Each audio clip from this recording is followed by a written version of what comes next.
Ladies and gentlemen, I am officially running for President of the United States. And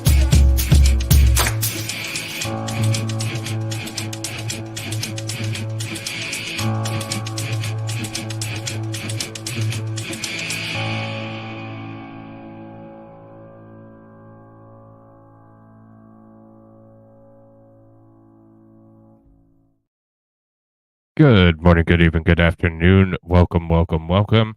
Good to see everybody. Hope everybody's doing well on this wonderful, wonderful Monday. My co-host will be joining me shortly after she finishes up with her dealio. So let's say hello to everyone and we'll get right into it. Today we have the family testimony and the body cam footage of our new fling, Joel Guy Jr. Just a quick reminder, because I took the week off to go hang out with Hey Hey, and yeah, so I missed last week, obviously. This is the young man that boiled his mother's head, killed his mother and father, dismembered the bodies, and boiled the mother's head. Yeah, we got an interesting one. So this is his trial, and this is Murder Monday. So let's say hello, Dazza. Hello, Josh Chandler. What's up, buddy? And Scad. Good to see you. We got AP. People are just starting to file in because I was actually on time today. So that means people will be here in like 10 minutes. Because I'm usually vagina. So we'll see. We'll see. What's up, Digger? I don't want to waste a whole hell of a lot of time though, because this is, yes, he is into head cheese. I don't want to waste a ton of time though, because this one's about 2 hours. So we want to get right into it. Just so we can. That's what I'm saying. Like, I think that's 2 in a row, possibly. Probably not though. So we'll watch this idiot. We'll stop when there's something interesting. This is the family testimony and the body cam footage. And here's my co-host. What's up, Dog Momma? Hey, how are you? I'm doing all right. How about yourself? Exhausted. Yeah, I hear you on that one. So, if you don't have anything to add, I was going to get into it. No, go ahead. I'm ready. All right.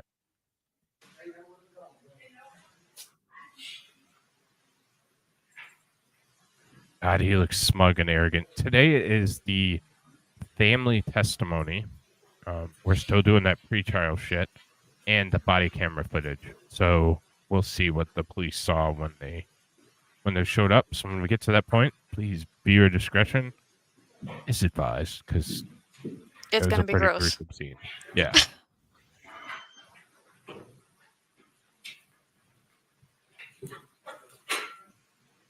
God, he just looks like a serial killer. All right, he does. Did the state weigh the call, jury? Defense weigh the call? Welcome back, folks. I hope you had a good lunch. We're ready to continue with the state's proof. General, if you please call your next witness. Angela Crane. Ms. Crane, if you please come forward, take the witness stand. This is Jason. This is the one that we started 2 weeks ago. Like I said, I wasn't there last week. You solemnly swear or affirm this is the Joel Guy Jr. Now on trial be the truth, the whole truth, and nothing but the truth. Help you God. Put up his parents. Yeah, he dismembered his parents, put his mother's head in a pot, boiling pot. Boiled it. Yeah. State your name for the record, please. Angela Crane. I'm going to ask you to speak up a little bit. You're very soft-spoken. I'm sorry. Angela Crane. Ms. Crane, can you introduce yourself to the jury? Tell them where you live, what you do, and how you're related to Joel Guy Sr. Give us your address. Joel Guy Sr. is my father. I'm from Kingsport, Tennessee. Born and raised. In April of 2016, I went to upstate New York with my job for an emergency project, and I've been up there since. This What do person you do? suck it. I do civil design. Okay, what does that entail? It's civil engineering design. It's right now I'm working on currently 11 sanitary sewer projects. What does your father do for a living? He's a piping incredibly designer, and nervous. he's Yeah. actually the reason why I do what I do. And, Poor girl, lady. growing up, we used to, whenever he and Lisa and Joel Michael would come up and visit, he would always bring blueprints of the projects he was working on, and That's his sister. I was just fascinated. It was drawing and math, which is both things that I don't love. know. And he encouraged that. So, I think it's his sister. Now, Maybe Step? Lisa was not your mother, is that correct? correct. Can Okay. you tell the jury when you met Lisa and how that came about? Okay. So Steph. Lisa, when Michelle Or and half or I whatever. were 3, they met, and Yeah, Steph. she's been like a second mother to us since before I can remember. So your mother and your sister's mother and your father divorced, is that correct? Correct. Okay. When we were 1, I believe, was when they divorced. Okay. And can you tell the jury how long Joel and Lisa were married? 31 years, I believe. Yeah, that's So, half. I don't when did know you the first difference, learn that he honestly. was gonna But be yeah, something retiring? like that. Yeah, one of the They had two. been talking about it for a while, but he had sent a group message to, we have a family group message, and it, so that was on November 17th that he finally got word that his house had sold and they had signed the documents and that they needed to be out of the home by December 13th. So, but they have had the house up for sale Hey, for Barb. quite some time. Okay. And were you aware of Lisa's plans to retire? Yes, she was Okay. excited about retiring and just spending her time. They were madly in love, so just spending time with each other. Did she make any statements to you about her intentions with respect to the support of her son, the defendant?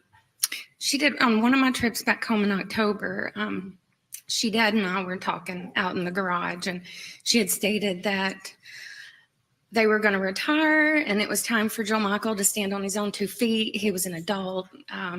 Okay. Yeah. And you say you were out in the garage. Can you explain how your family used the garage? It was our social gather. Like every time we visited Dad and Lisa, I believe we stood up the whole entire time. We just congregated and hung out, and we would go out in the garage, and that's where we smoked cigarettes and just even played cornhole in the garage. Did they put their cars in the garage? They You kept the played with boat in whose the garage. cornhole in the garage? All right. Can you tell the jury how long how often you communicated with your dad? Oh, if not every day. And on Sundays, we would call and talk, but via text message. Dad, Michelle, Lisa, and I had this text thread where we would just text each other. I mean, we would banter. Dad was so funny. Can you tell the jury a little bit about the decision to move to Sirgoinsville? What made that a special place for your father? That was his old stomping grounds. That's where he grew up. That was his family home, and he was excited to go back home. Now, again, what was your understanding of when the move would take place? Well, they had to be out by December 13th, so they were packing and getting everything ready for the new homeowners to move in on December 13th. So it was And were you aware of when Lisa's last day at work would be? It was the Friday after Thanksgiving. Did you attend the Thanksgiving holiday? I was going to, but at last minute, I decided I was going to spend the whole week with them for Christmas. So I did not. What were the family plans for Christmas? To have the whole entire family in Sirgoinsville, have a Christmas Eve dinner, and just be reunited and enjoy each other. And you've mentioned that your parents that Lisa and Joel had a very warm relationship. Did you communicate often with your brother? No. And can you describe your relationship with Lisa? With Lisa, she was one of my best friends. And so was Dad. That sucks. Yeah, What's that's up, Jacob? horrible. I'm going to pass the witness. Thank you. No question. Thank you, ma'am. You may sit down. You may remain in the audience. I don't know that she brought a lot, but No, Shanda's Fink. she was just there for background stuff. yeah, Not that it really matters. to Yes, it establish is. certain shit. Yeah.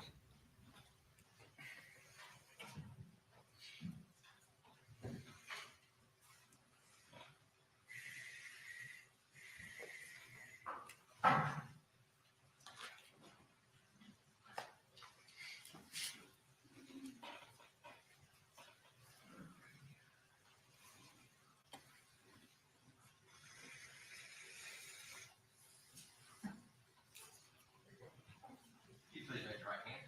Do you solemnly swear or affirm the testimony about to give in the case now on trial will be the truth, the whole truth, and nothing but the truth, so help you God? All right, please have a seat, ma'am. Once you're seated, you may remove your mask and please speak clearly into the microphone.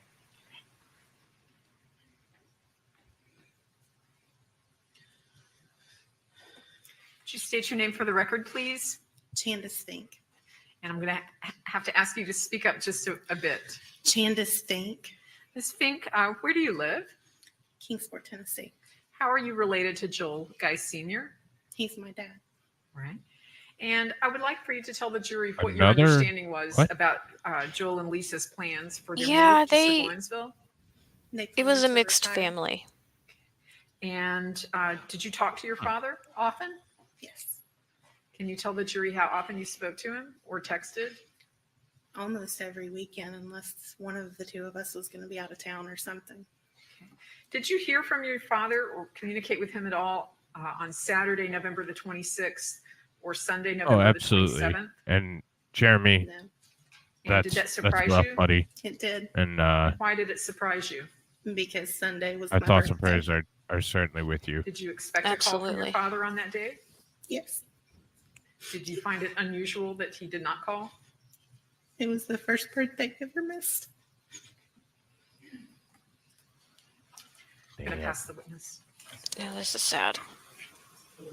I always hate this stuff. And you may remain in the audience. Yep. Renee Charles.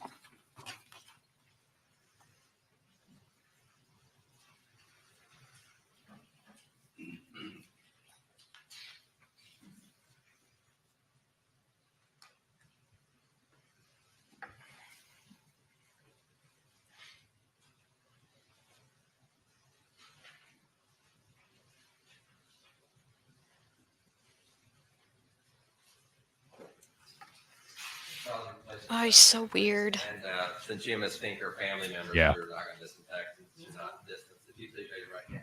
Do you solemnly swear or affirm the testimony about to give in the case now on trial will be the truth, the whole truth, and nothing but the truth, so help you God? Please have a seat, ma'am, and you may remove your mask. Please speak loudly into the microphone.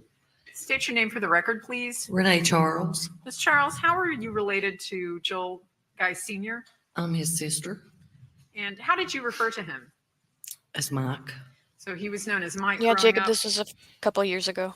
How often did you talk to your brother? 3 or 4 Yeah. times a week. I don't remember Did you exactly communicate when, by but a telephone little or by bit ago. text? Text, mostly. Yeah. And did you communicate with him around the Thanksgiving holiday Yes, in 2016? yes. And did you discuss with him his plans for the future? Yes. And what did you know his plans to be? Well, the week before, they were at the house and we were talking about what they were going to do. And they said that they were going to wait till Christmas to talk to Joel Michael, that they were going to have him to start paying his bills and stuff. Okay. And Did they you were- all have plans for Christmas? Yes. What were the plans? Everybody was going to meet at the house. And Joel Michael would be in for Christmas. They said he wasn't coming in for Thanksgiving. Okay. And was that going to be in Seguinsville then, the Mhm. new house? Mhm. Can you describe this house for the jury? Was this your family home? Yes. Right. And had your brother Joel Sr. or Mike, had he already made arrangements to buy the house? Yes. They was done moving stuff in. And when was the last time that That you would saw be- him? Oh, I The week know. before. He's just Do infuriating. you know whether or not Yeah. he had plans to travel to Seguinsville on November the 25th? Yeah. That would have Yeah. been a Friday, the Friday after Thanksgiving. Yeah, I called him that day. Okay. And what were his plans? They were going to leave and go back about 3:30. So they were planning to come up to Friday. Sirloinsville from Knoxville? Okay. And Yeah. why were they coming up for the day? To bring the boat and clean and do things around the house. And I believe you just said that they intended to go back home to Knoxville about 3. About 3:30 so they could eat supper. Okay. Now, did you try to communicate with him at all on the following days, Saturday or Sunday, the 26th or 27th? I called him Thanksgiving Day, and I called him Saturday and Sunday. Did you speak to him or hear from him on Saturday and Sunday? No. How many times would you say that you tried to talk to him? I called 2 or 3 times and texted. And you got no response? No. All right. Now, did you have a relationship with Lisa? Yes. And what was the nature of that relationship? She's just a good friend, you know, a sister-in-law, you know. Absolutely. Did you Always. have an opportunity to observe her relationship? I think that's always important to Yeah. take time out and Mm-hmm. and acknowledge the people that mean something in your life. And yeah, I saw you left the other day, Digger, and I just didn't want to push it. So I appreciate the fact that you're back and hope you're doing well. And you know, if you need anything, I'm right here. But we're sorry for your loss. Yeah, we are. And then, hey, Mighty and Dog Mama and everyone. Oh, you're supposed to be reading. I'm not reading. Hey, Mighty and Dog Mama and everyone. Perfect. There we go. Thank you, Fiery, for the super chat, buddy. All right, we'll get back to it. With your brother? Yes. And what was their relationship like? It was great. I mean, they just fit, you know. They were meant to be together. Now, did you have a relationship with your nephew, the defendant? No, just when he come in for holidays. Okay. So the last time you communicated with your brother was on Friday, November the 25th. Is Yes. that right? And you did not receive a response from him on the 26th and 27th. No. Thank you. Okay. Just briefly. Renee, Joel lived in Louisiana, is that correct? Yes. And at some point, Mike and Lisa moved from Louisiana up to Knoxville. Yes. Joel did not move with them. No. So Joel's entire life, he'd lived in Louisiana. You, for your entire life, had lived in Upper East Tennessee, is that Right. correct? That's all I have. Anything else, Joe? No. Thank you, man. You may sit down. Robin White? Well, these are all pretty quick through, so I think it's just to get, fill in the gap, Right. but nothing, no revelation here. No, I mean, there's nothing really important, I guess, but maybe that last one. Yeah.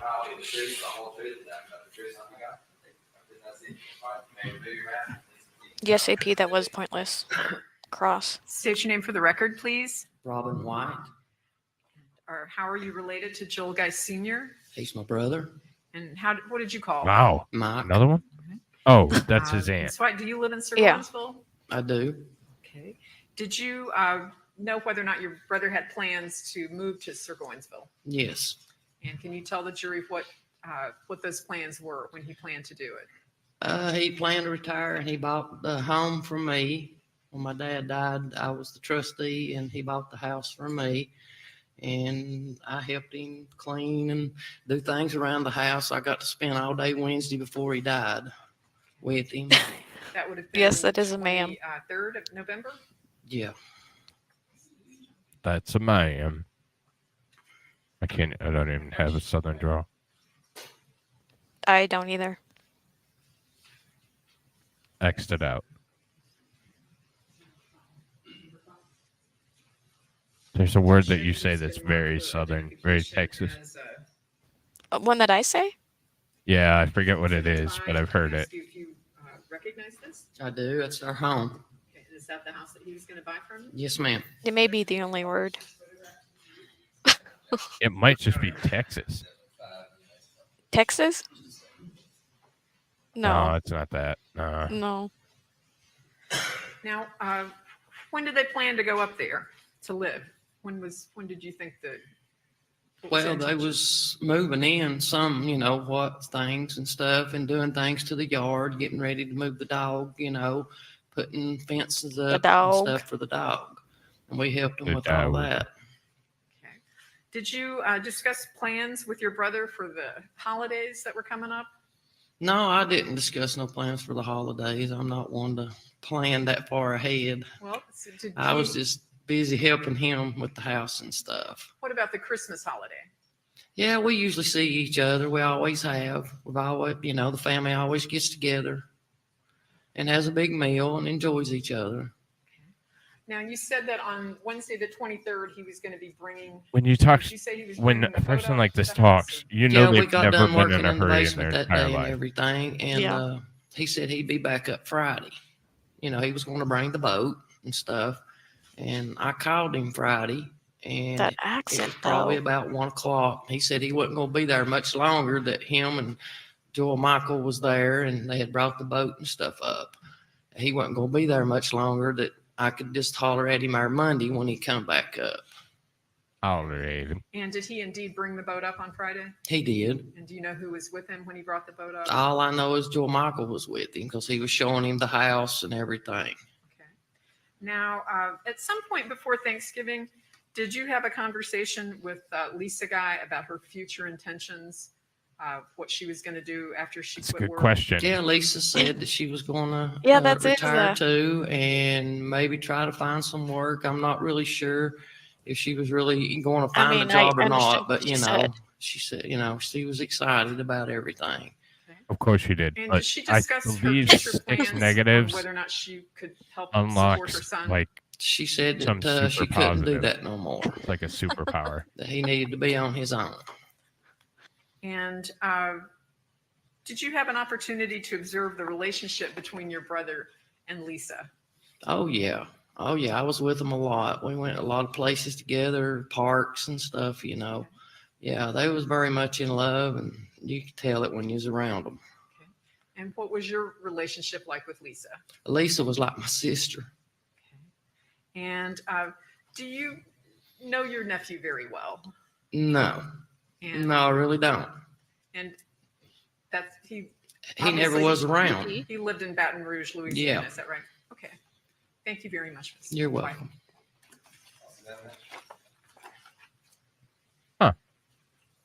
Good afternoon. Hello. Just to clarify one point, when the boat was brought up, did you see Mike and Joel Michael that day? No, I talked to my brother on the phone while he was Okay. there Okay, because I was Thank you. going to come down. okay, thank you. Just very briefly, did you talk to him again afterwards on the 26th or the 27th, that Saturday or Sunday? No, my sister called me and told me she couldn't get in touch with neither one of them. She was worried. Thank you. Mhm.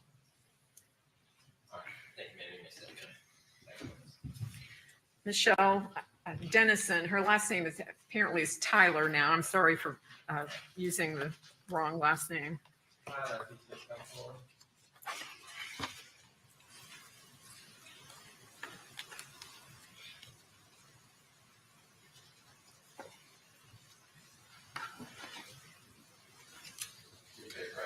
You solemnly swear or affirm that testimony you're about to give the case now on trial will be the truth, the whole truth, that but the truth, so help you God. Truth, so help you, ma'am. He's just so State your name for the smug, record, like through please. the whole thing. Like Michelle Tyler.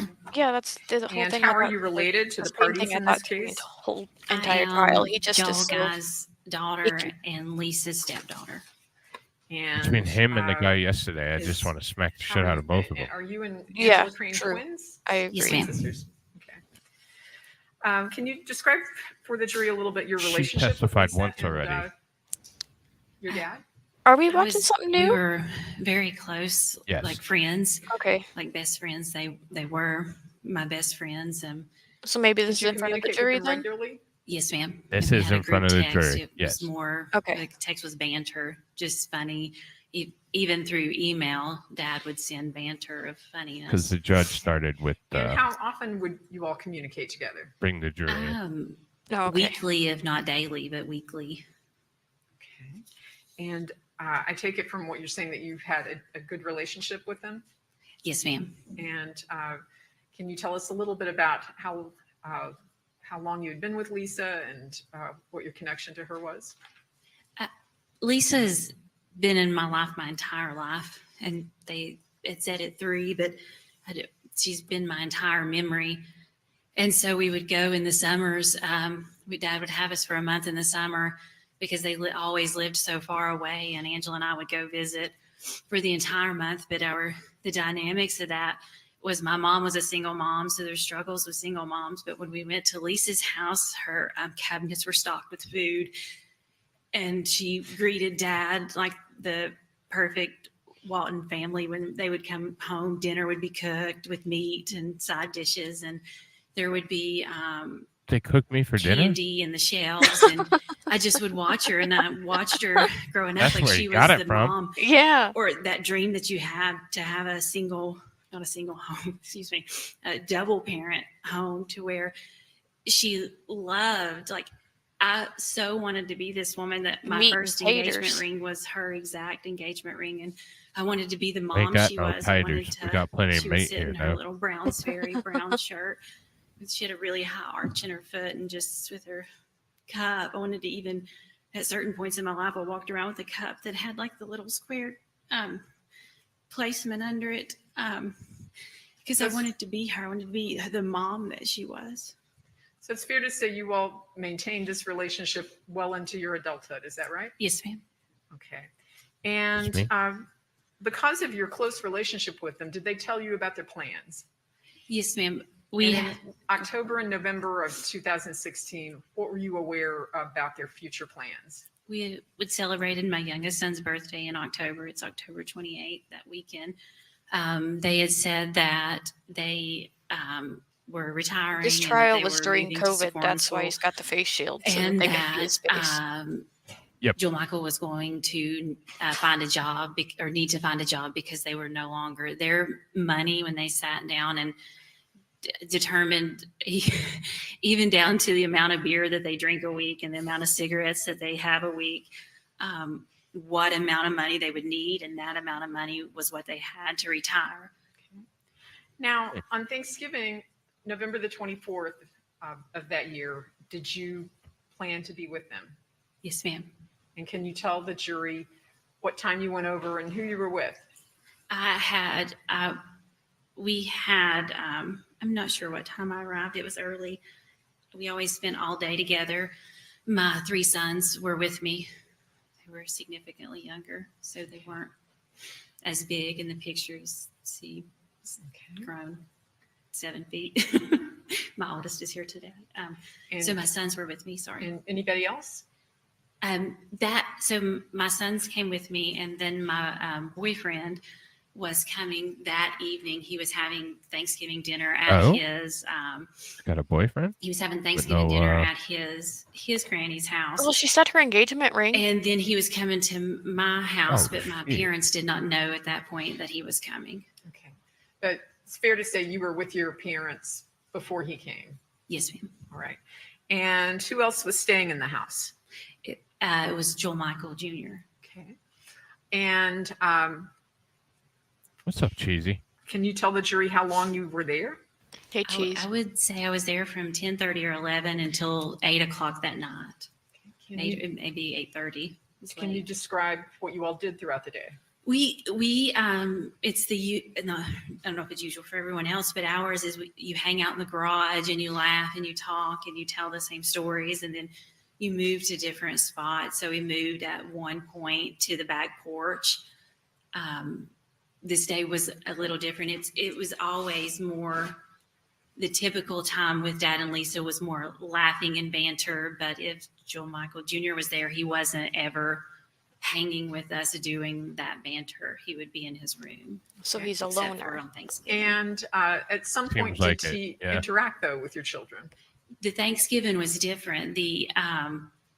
Thanksgiving was Hopefully you completely never different. The interacted moment with your that children. I arrived, Joel Michael Jr. was talking to us, and so he had never.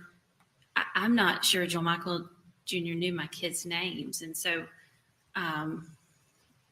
for him to talk to them was odd. And so he was talking to my kids, and he was bringing them upstairs. Lisa had kept every single thing that this kid had. He wasn't a kid at that point, but his entire everything, Beanie Babies that he had collected, things that he had put on the shelf like eggs, science stuff. Oh, and she Beanie Babies. memorialized. It's not a word. Memorialized. I'm not going to know the word right now. Memorialized. Yes, that word. I know. I just thought it was funny to watch her struggle. Yeah. In boxes upstairs, and so they were bringing those boxes down, but it wasn't Lisa giving that away. Lisa didn't want to give it away. It was Joel Michael Jr. giving it to my boys, which was still odd. So he gave them some toys. Yes. Real quick, before we get, I just wanted to bring this up. As of 1 minute ago, the clerk just signed the paperwork and unsealed the indictment for Donald Trump in Georgia. Ooh. So he will be arrested and indicted very soon. Again. For the fourth time. That's ridiculous. Yep. I just wanted to update everybody because it just broke. So back to this. Okay. Did you have occasion to make any observations about your brother's car on that day? Hey, what's up, Linda? I had that day I had sent Dad a text. My dryer had broke. Jonathan. And what's up, buddy? I had sent Dad a text with a picture of all of my clothes in the back.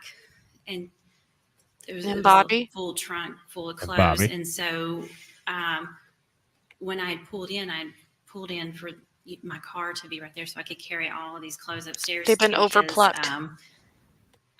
Washer and dryer. Gas in a balloon in it. Past Joel Michael's car, there was this big totes in the back, and the lids were on them, and one was inside the other. But I thought leave her alone. He had carried his luggage in my brain. What my brain thought. Or my first reaction was that his luggage was in that car. Why he had carried, that's the reason I remembered it.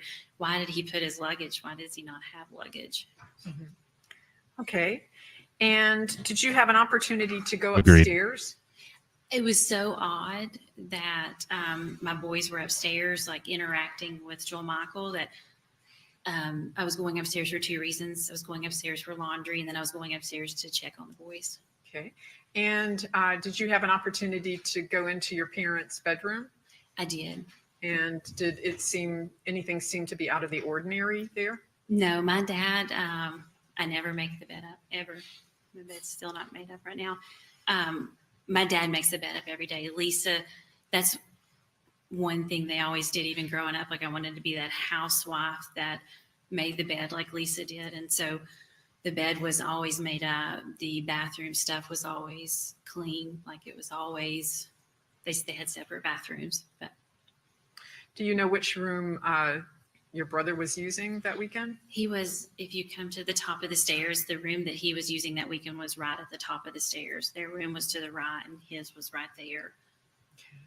And was there a bathroom up there for him to use? Were you aware of which bathroom he used? No, ma'am. Okay. How many bathrooms were upstairs in the house? 2. The dirty one. And was there a bathroom connected to the master bedroom? A bloody one? Yes, ma'am. So the other bathroom was where? The other bathroom was Joel Michael Jr.'s room.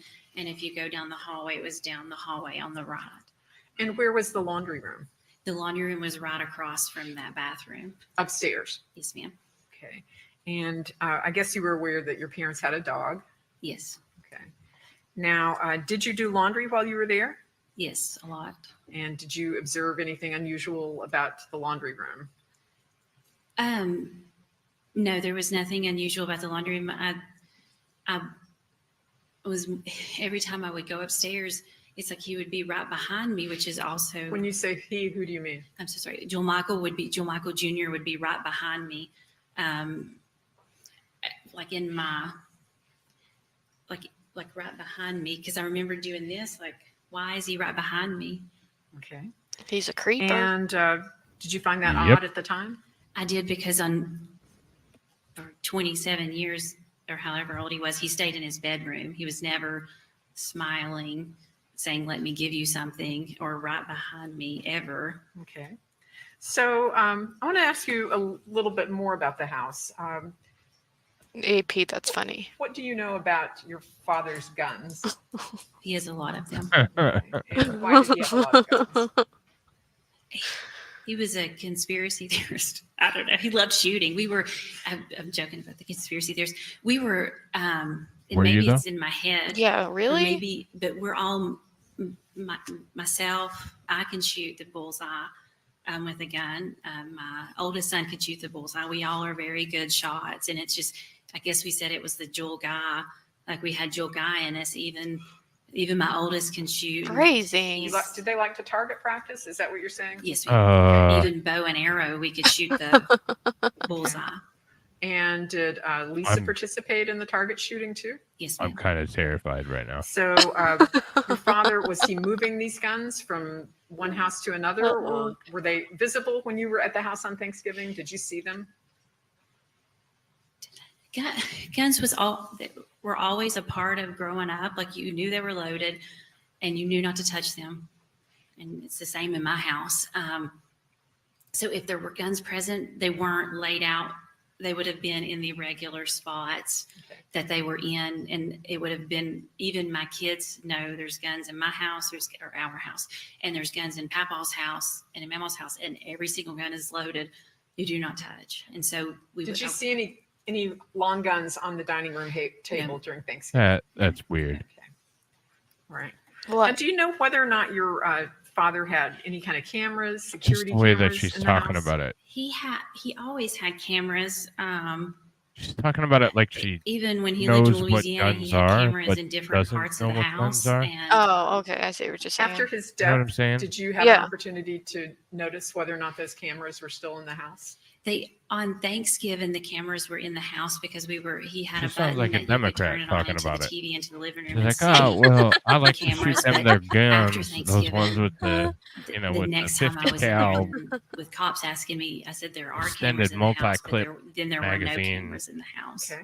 automatic Now, pew machine. did you know what They your weighed 10 parents were pounds, going to do 10 on the boxes. day after Thanksgiving? Yep. Did they discuss their future plans for you, with you? I knew they were going to take the boat. I knew they were taking items they had packed. They were starting the packing you know what you're process. So talking they had about, already moved honey. to bed. The reason the one room to the left didn't have a bed is because they had already set up, to my understanding, a bed at the new house. And Yes, to my 10 understanding, whole had already boxes. brought 10 boxes, whole or were taking I'm sorry, not passed, were taking boxes up there. And so that's why there was boxes in that upstairs room. Okay. So when was the last time you spoke to your father? It would have been Thanksgiving night. Oh, Did you hear from him This by text or sucks. telephone after Thanksgiving? The picture I had texted because I wanted to post that picture of the boys and Dad and Lisa. So I had texted them for that picture, but nobody responded. And then I had texted another text, and I'm not sure what the other text said, but no one was, and it was in the group text with my sister, and no one responded. Can I approach? wow. Yes. I thought you were asking me. That's so sad. Yep. I hate listening to family members. It just breaks my heart. Yeah, it's tough to hear. Yeah. I think there's an objection, Judge, to these being introduced as exhibits. Exhibit number 6, and ask you if you can identify this. Yes, ma'am. That was the picture we took on Thanksgiving. And that's the picture that we had published during the opening statement. Is that correct? Yes, ma'am. Your entire family. And if you could just identify the people in the photograph, if you could publish.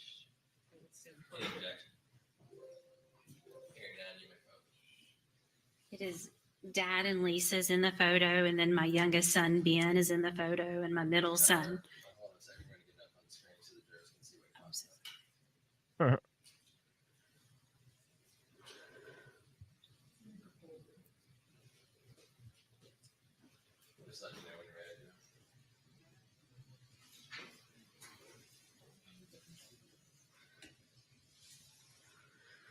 Boomers trying to figure out technology.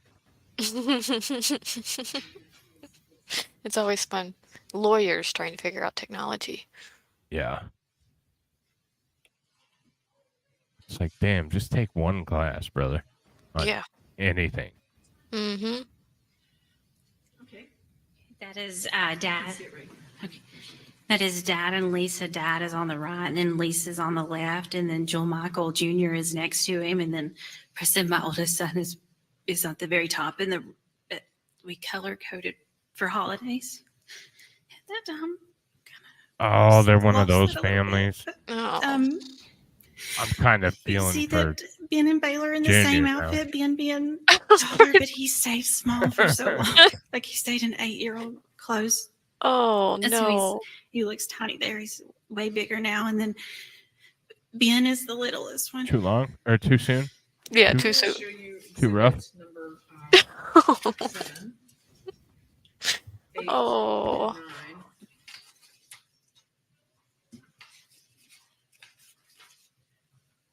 And ask you if you recognize these photographs. Yes, ma'am. I mean, I recognize what's in the picture. I've not. These are the first time I think I've seen What's these. in the pictures? These are the stuff that this is the stuff. This is the stuff that Joel Michael gave the boys. Can you look at all of those photographs just to make sure? Yes. Did a forensic technician come out to your It's house? too at some hard, point and Bobby. take photographs of all of you? They came out and took photographs and swabbed all of us, and then that's when they were asking about this stuff, and then I said they have the tubs of this. The boys hadn't. I'm not sure what date it was on, but the boys had just basically brought it in the house, so we threw it. Exhibits. So that's how they were brought into the house. Yes, ma'am.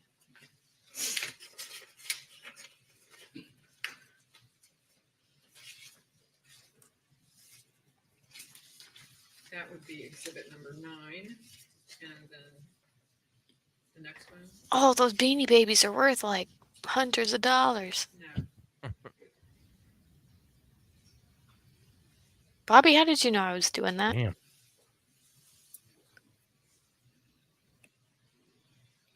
Chat deserves the head shake. Yeah. All the time. At least 95% of the time. Yeah. I know, Digger, that's money. Photograph depicts the toys that were given. Ms. Tyler, Oh, yes, ma'am. I'm sorry. and Yes, ma'am. exhibit 8, does this depict the Beanie Babies that the defendant gave your sons? Yes, ma'am. Those were a lot. And then exhibit 9, also just other toys that he was given. Yes, that were ma'am. given to him. Okay. Huh. Can you tell the jury a little bit about how you found out about your parents' deaths? Say it again. Found out. About your parents' deaths? So Monday morning came, and in our family, we have this thing to where we always answer text. You don't not it's double negative, but you always answer a text. And You don't not. no one had answered my text. So I had do not. texted them, but then I came down with the stomach virus on Sunday, and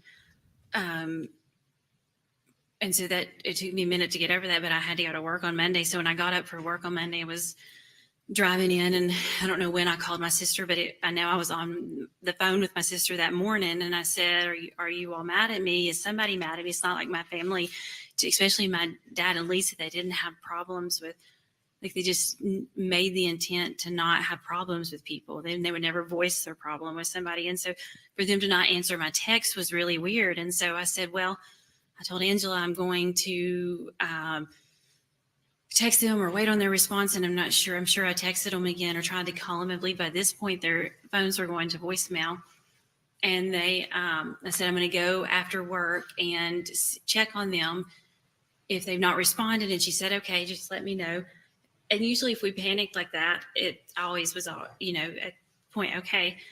And so I don't know the exact time, but about 2, Jennifer had got in touch with me through Facebook. Leave the double negatives alone. And I'm sure I would do it too. There's something wrong. You need to call me, and I'm not sure her exact message. And so I called her, and she said, you need to get a hold of the detectives. And so I called Detective McCord, and he said, you need to come meet me. And I was working. I can't remember. I don't think the school day was over because I said people had to get my class. I'm a teacher. And that I had to walk straight out the building, and I collected my kids. Makes sense. My own kids. And Yeah. he said, do not go to the guys. house. And I said, okay. And he said, meet me at the Harley Davidson place. And I met him at the Harley Davidson parking lot. Okay. And did he tell you what had happened or what he feared had happened? What had happened was they didn't. He said the bodies were unidentifiable, and I said, "Well, if you will,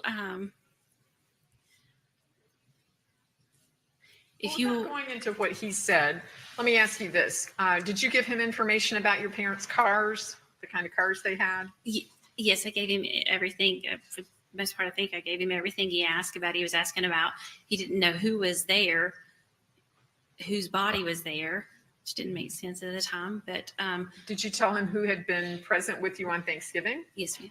Did you give him information about the defendant, about your brother being present on Thanksgiving? Oh, yes, ma'am. Okay, and at some point, were you able to give him descriptive information about your brother? Yes. Like, what do you look like? All of them, yes. Okay. Now, I know that must have been a difficult time for you. Is your memory sequential? I mean, do you remember everything, or are things just sort of sequential jumbled for you? It's a jumble. It's like the fuck was most that people's question? Memories are linear. Mine's like a ball, and then there's Awfully different- weird question. Okay. So it's not. There's. It's You have not gonna be memories of balls? sequential. Is it fair to say that you were shaken by this interaction with Detective McCord? I was, because I couldn't understand. Like I said, if you all will just let me, you can cover their face, and there's 1980s all written all over them. Like their hair was 1980s, and their, I can. We're always in bathing suits. Okay. So, when did you next go back to the house on Golden View? That's the part I don't know. It was after. It wasn't any time. I don't know. I can't.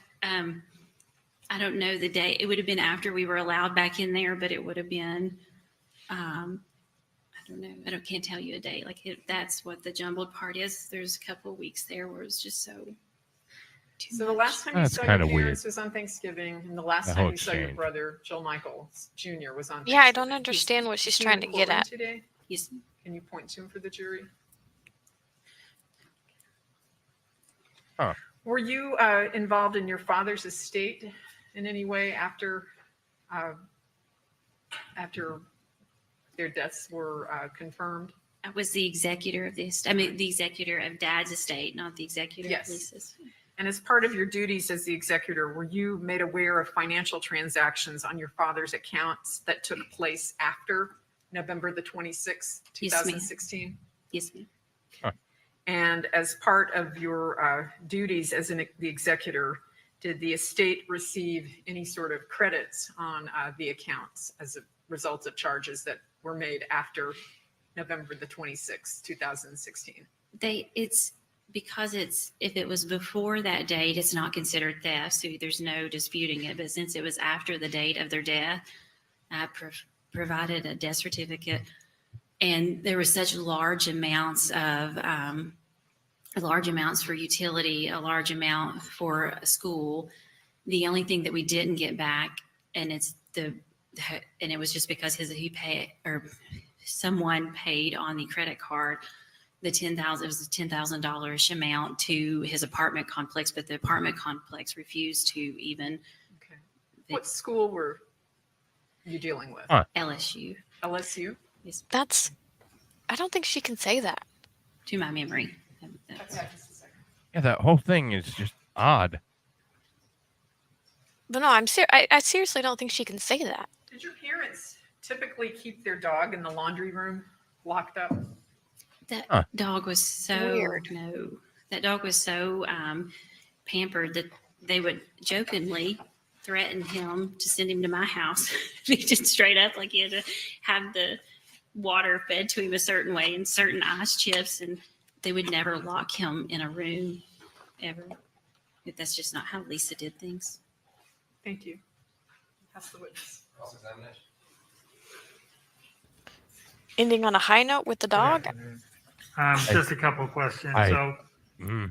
some, you're saying Joel Michael, the person on trial today, was more outgoing and friendly at Thanksgiving than you'd seen him before? It's not more. He was outgoing and friendly. He usually is never outgoing and friendly. Okay. He doesn't speak at all. And your parents had to be out of the house. They don't know how to by answer December 13th? or ask questions. I am not sure on the certainty. No, What these is- seem like really But shitty lawyers. Sometime in Yeah. that neighborhood they were moving. Yes, sir. So it may not have been unusual then the Friday afterwards for your dad to start collecting the guns in one place to move them. I don't know what would be usual or unusual. Okay. Another stupid question. Thank you. That's all. Yeah. And that's it? Oh What my the fuck? He did absolutely nothing. No, nothing at all. Folks, our next one is going to be a little bit more lengthy, so let's go ahead and take a recess. Once Stupid. again, do not discuss the case among yourselves or anyone else. You may leave notes here. You go, officers. I'll see you in about 10 minutes. Okay.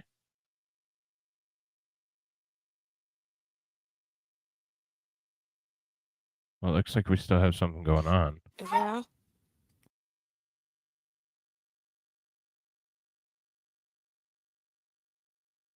That was different. Yeah, I don't he literally didn't get anything out of her. nothing. Like that entire exchange was kind of shit. It was awful. Huh.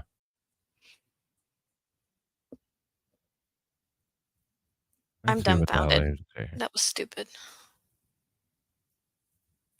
I'm incredibly confused on what just happened.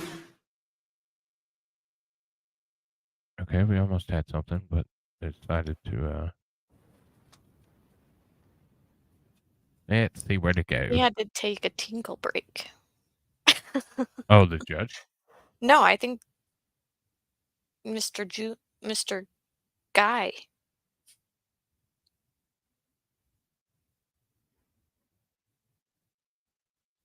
Let's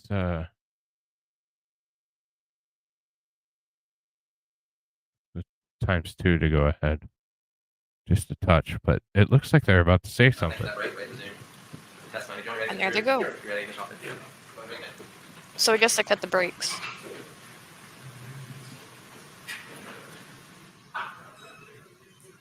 Yeah, they cut the brakes.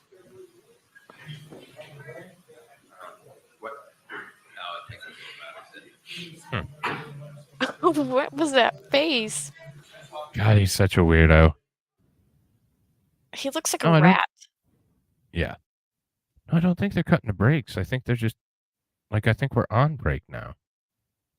Well, no, it looks like they're standing for the jury. Huh. Why wouldn't you cut the rest of it then? I don't know.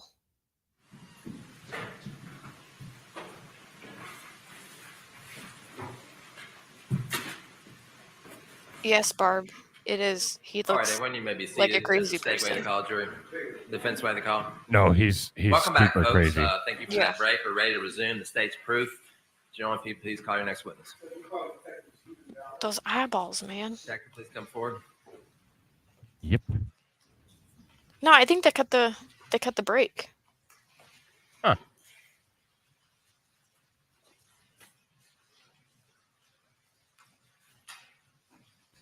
Wormtail?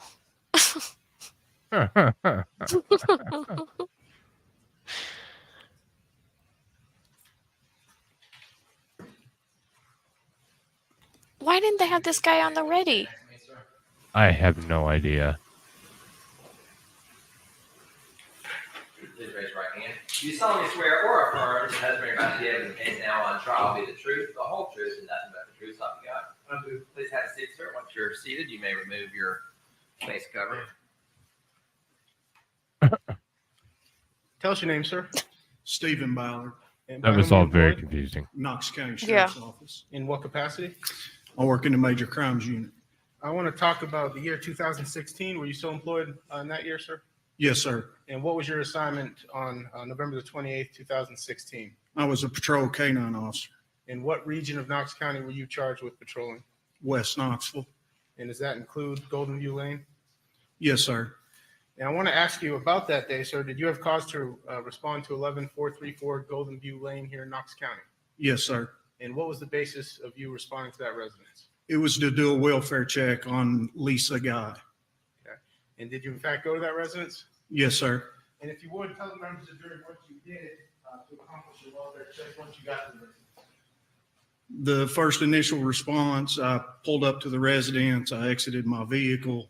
I went to the So this front is a door, cop, I take it. knocked on the front door, He has a rung the detective. doorbell, Okay. didn't get a response.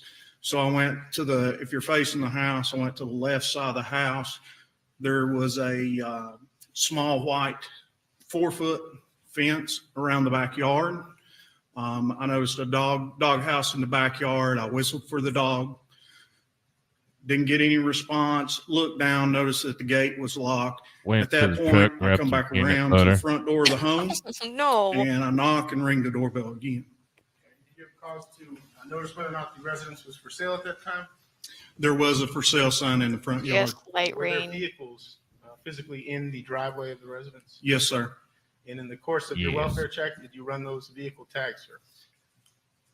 I could have possibly run those on my computer. Yes, sir. Okay. And do you recall whether or not you did that day? I don't recall. Okay.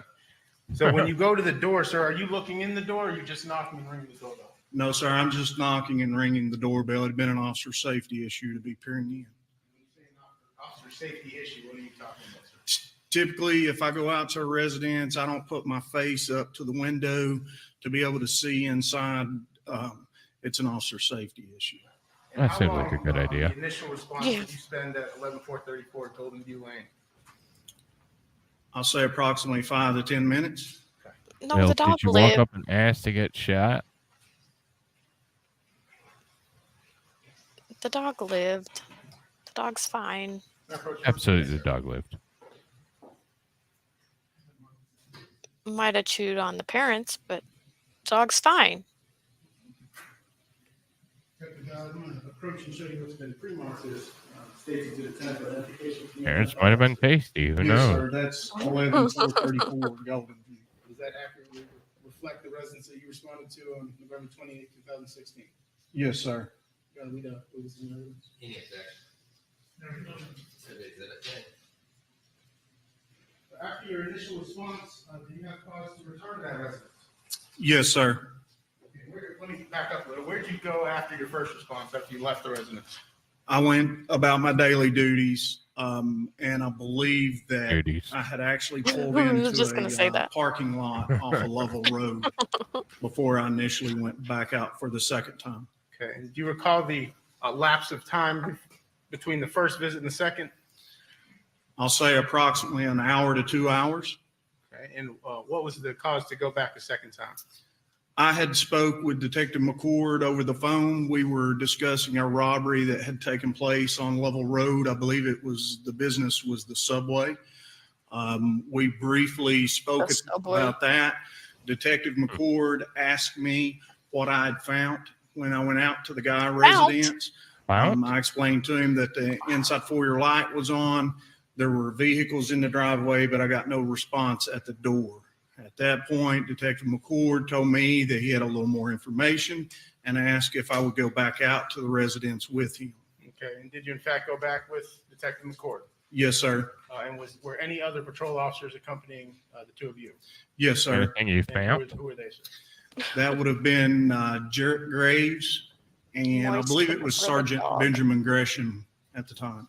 Okay, and upon the second arrival, what attention you guys did differently than you did the first welfare check?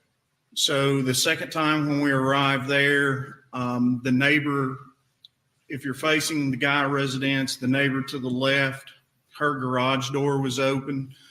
We actually went over, spoke with her briefly just to see if she could tell us when the last time was that she had seen them. Then we go across the street and speak with the neighbors across the street from the guy residence. Is this something that you would do on any sort of welfare check and investigate further? Yes, sir. Okay, and after you get back to the physical residence, you knock on the door and ring the doorbell again. So I know we've tried 100 times cases in here, but there's a juror right behind you, and you're kind of standing in front of her, and I don't want her to miss it. I'm sorry, I have it, but a little bit different. I'll try to stay confined to the podium. Okay. What was the question again, sir? When you returned to the residence after you canvassed the neighborhood, if you will, what did you go to the back of the residence at any point? I believe at that point, Sergeant Gresham was on the front porch, and he had pointed out on inside the residence some groceries you could see if you put your face up to the actual window. But I thought he was supposed to do that. Inside in the Right, I foyer. thought we weren't doing that because that was a bad idea. Myself, Detective Officer McCord, safety. we go around the left side of the house. If you're facing the front of the house, we climb the fence, get into the backyard. We go up onto the porch area. As soon as you get up in front of the door, we noticed the doorknob. One of the doorknobs was missing, and Detective McCord had knelt down to look through that doorknob. Okay. When you say a doorknob's missing, could you physically see into the residence? Through the knob, through the doorknob hole, yes. So where the knob should be? Yes, What sir. the fuck? Okay. And based on that, did you have cause to investigate further? I Yes, sir. seriously don't remember Where do this. you go after the back of the Oh my residence? God. Where do you go next, sir? So when we start walking back around, there's a back door to the garage that has a doggy door. I had attempted to see if that door was unlocked, and it was not. So then we go back around to the fence where we had crossed, and we climb back over the fence at that point. And once you're back in the driveway after being in the backyard, what do you do, sir?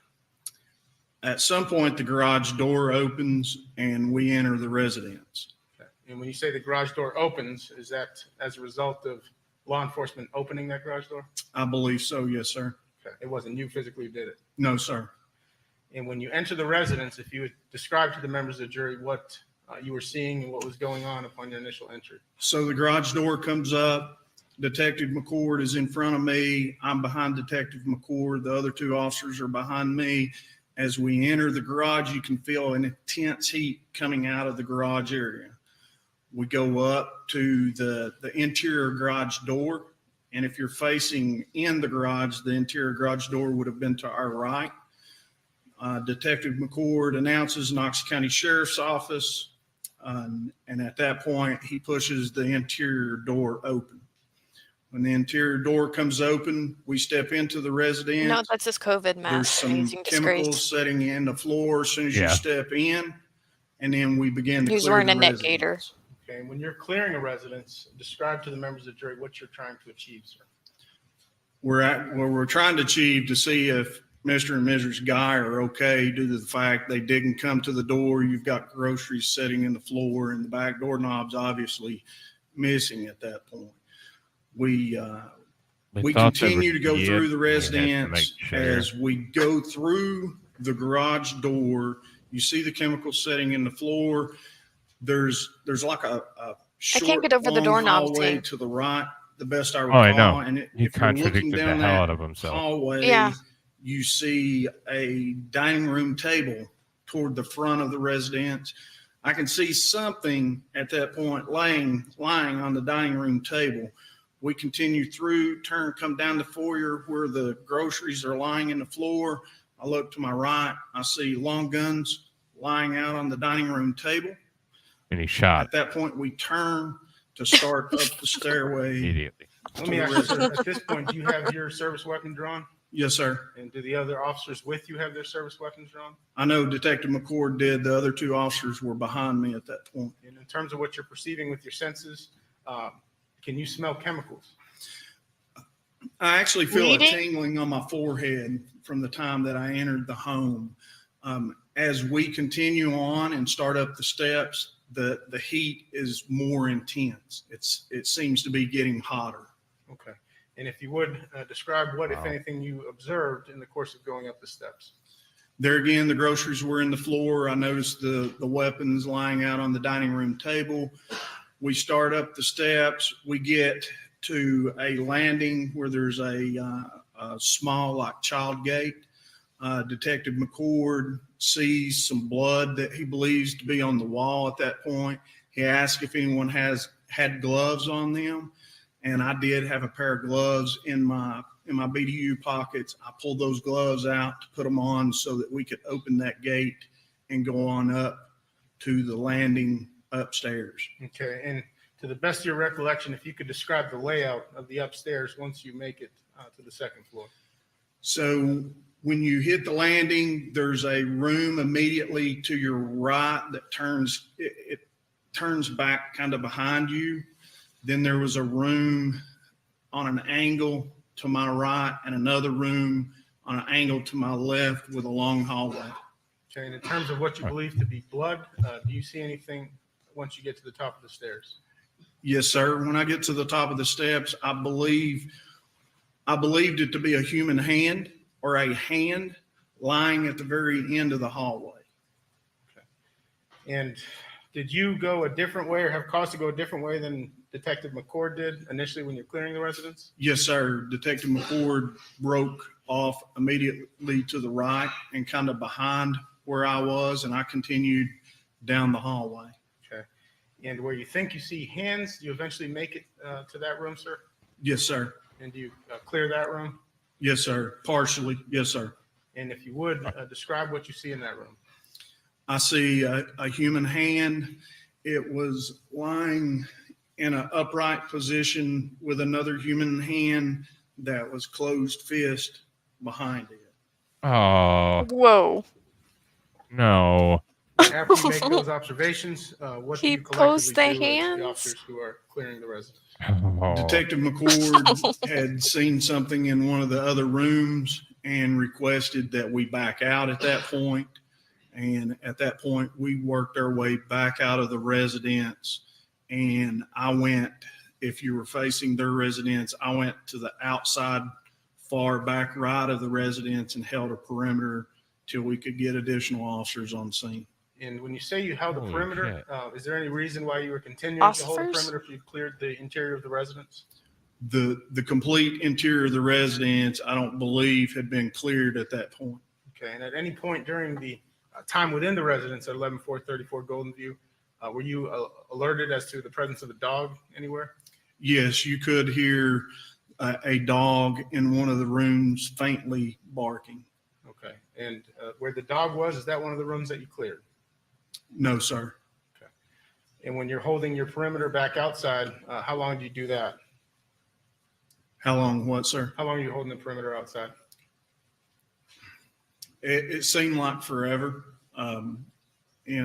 Maybe 15 minutes, Okay. 10, 15 minutes. And did you Forever? have reason to re-enter Forever the is residence 15 that minutes? day, sir? I did not.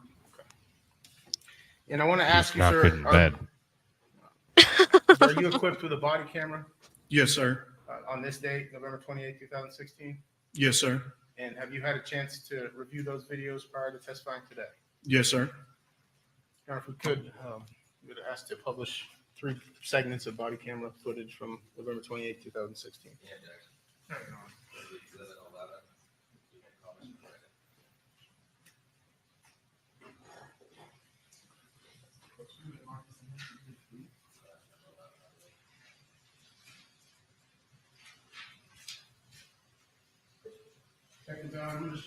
D's. Oh,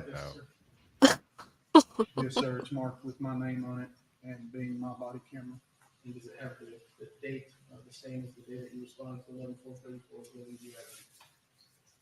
yes, he ate paint chips as a kid. Almost. Yeah. We knew that.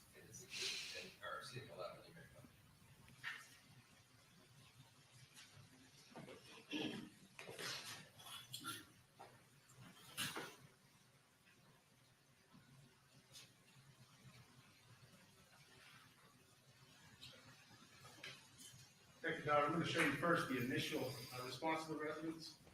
He sure is needy.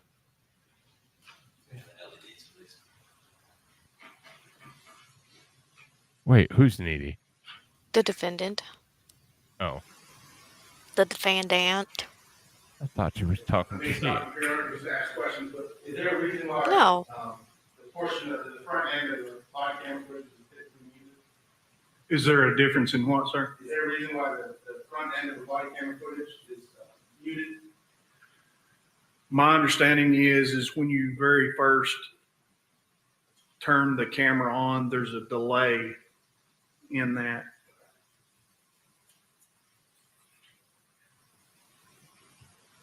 Tell us what you're doing, sir. This is me arriving at 11/4/34 Golden View.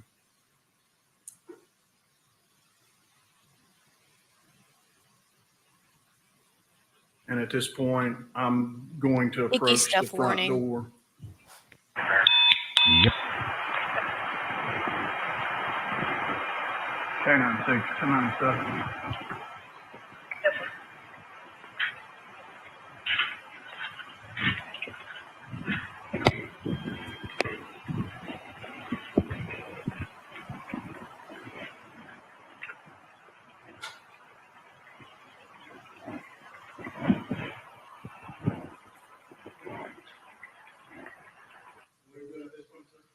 I rung the doorbell at this point.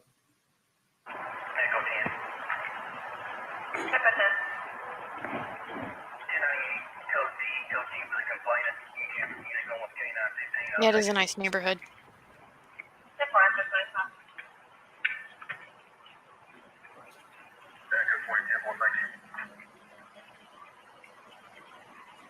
I wonder if they ever got that house sold. Probably not.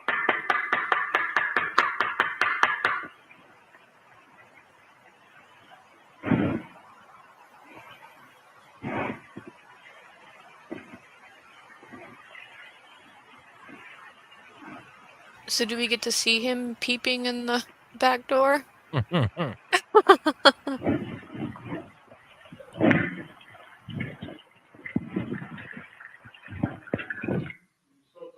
be present in the driveway and those the same vehicles that are present. Yes, sir. Where's my mouth? Mask's going. This is where I'm going to the side of the residence to try to check the back.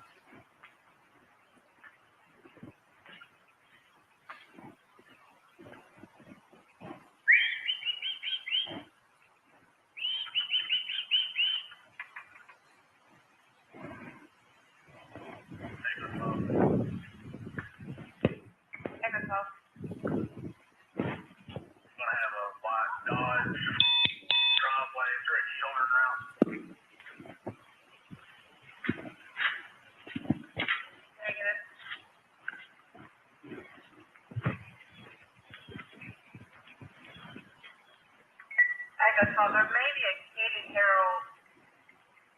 I'll call the alarm company and verify. I rung the doorbell again and just waiting to see if I get a response. I rung the doorbell. I rung that door.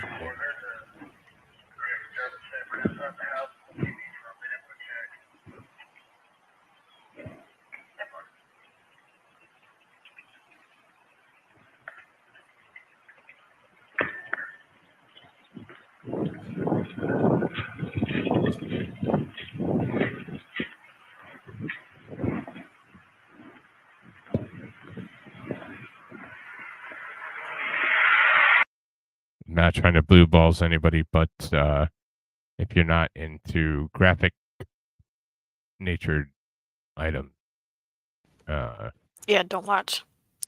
come back in a little bit because it's about to get nasty And real quick. real quick. Give you time to get out of here if you want to, but don't leave. Don't leave. You know you want to. You whisper. You know you want to see it. You want to see it. Maybe. That's the after show. All right, we're gonna roll.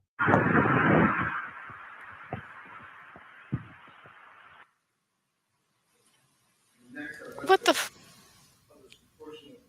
Apparently not this one.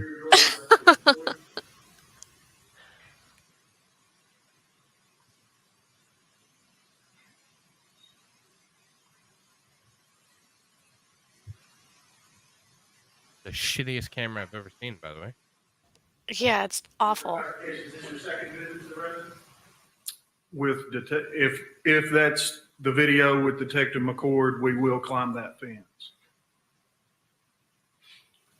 If he doesn't know,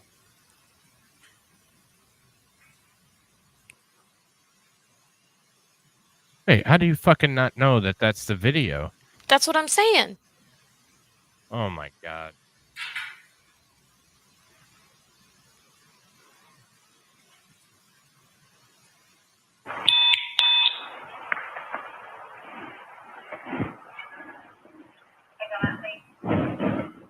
Officer safety.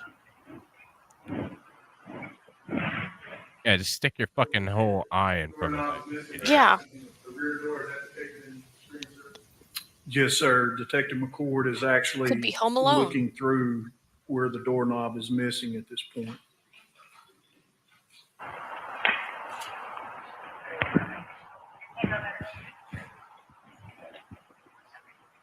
There's no doorknob. Amazing.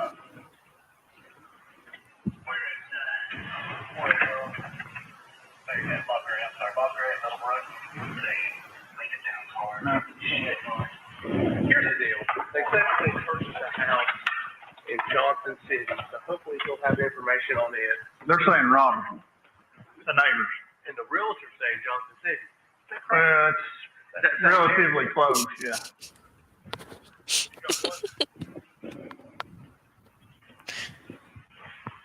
That doggy door? Yeah, they're supposed to be. See, the hound dog's not out, the hound dog's not watching, all their cars are here. Okay.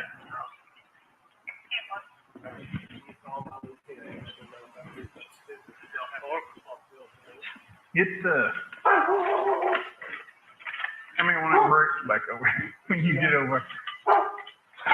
Oops, Oh, my God. yeah.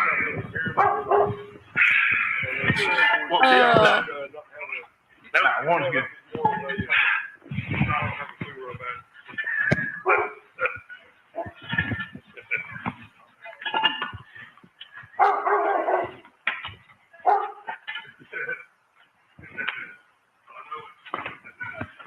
Didn't he say it was for the, like it was a 4-foot fence? I'm going back off for a minute.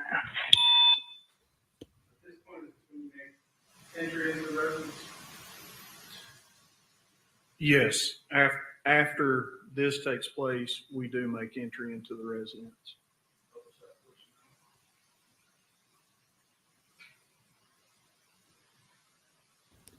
It could be the house that they were buying, y'all.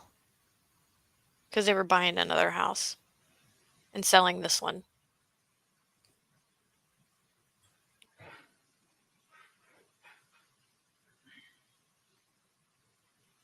I would probably need to have 2 of those bricks. Bobby. It appears that Officer Graves had went into one of the guy's vehicle. I couldn't tell what he was doing at that point, but the garage door does open.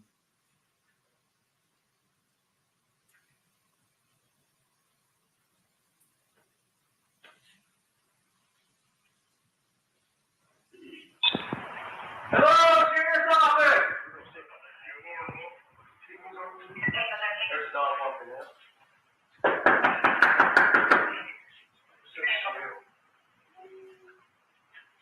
Strong shit, I hear a dog howling. Knox County Sheriff's Office. Damn hammer. Police.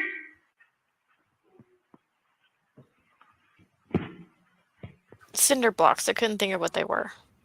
Police Department Sheriff's Office.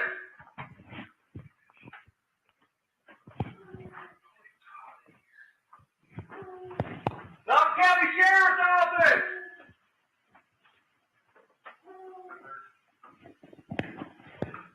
Sheriff's Office.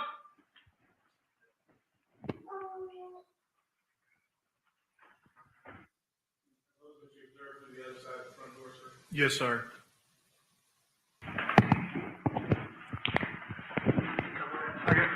I got the gun down here. Yeah. Yes, sir.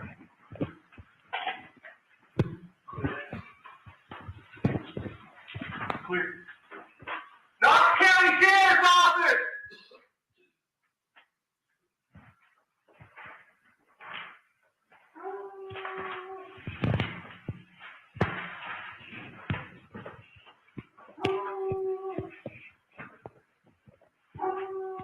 Back everybody out. That's blood, right? Everybody Looks like else? Is that blood or boo-boo? it looks like blood.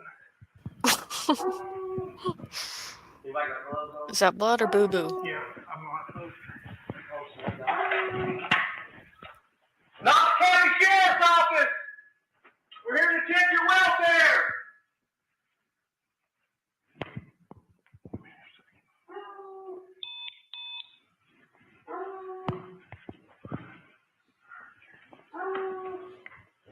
And then just drop that.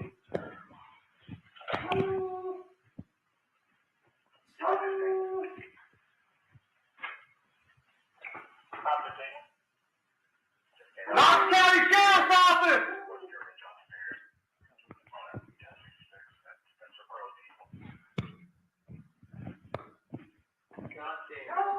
I got one, probably one down here too, Jay. I'm going right, Benji.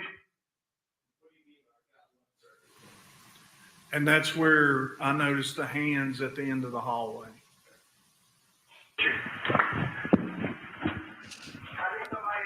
And that's where I noticed they were dead. This room's clear. Hold up. You good, Jeremy? Back out. We got clear. Go. I'm going across. Got you.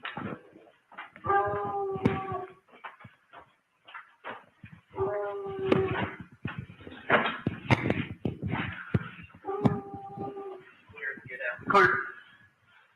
This door says where dog is. Nice.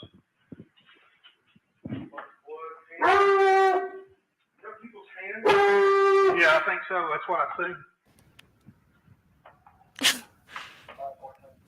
They show the hands eventually. Get out now. I ain't cleared. We not cleared this. There's blood all over it though. You want to? Can't back out. Everybody back out. We need to start. No, What do you got here? everything else ready. You don't want to go. Everything else ready. I'll get on that. Don't call anybody else. I don't need shit blowing up yet. I'll get him on that. Back out. After the garage, same way we came in, don't touch nothing.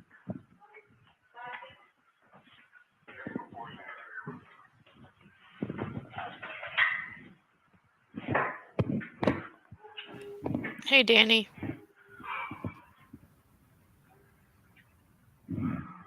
Yes. There's a head in that pot. Boiling.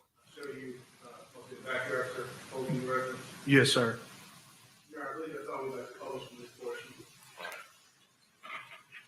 The entire, Any of these General assholes Sanchez, ever the rest bleed? of that video is in, correct? Did they ever what? The event you testified to today, sir, did they occur here in Knox County? Yes, sir, it did. Pass witness.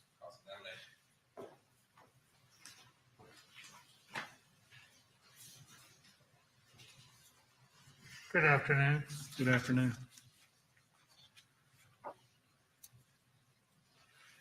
You said that when you first went out, you did not put your face up to the glass. It's an officer safety issue. Yes, sir. Is there a fear of what could be on the other side of the glass, or someone see you peering in and react? Absolutely. Okay. Is there a policy as to that? Have any of them ever been caught? Training or? They don't seem like it. I don't think there's a policy. I believe that's just training. Okay. But then I think you indicated one of the officers did do that. Is that right? Yes, sir, after numerous other officers were on the scene. Okay. And after the door had been knocked on several times, Hey, Danny. Yes, the sir. doorbell rung. Yes, sir.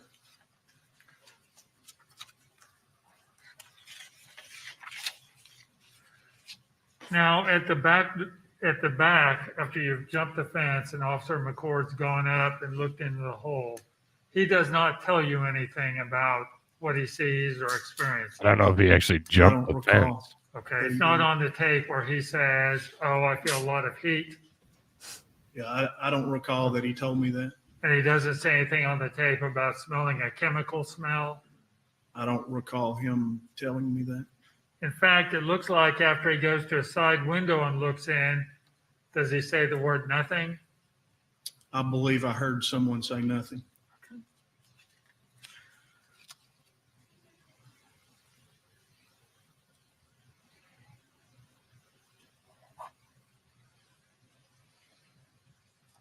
And then when you, was it you who tried the doggy door?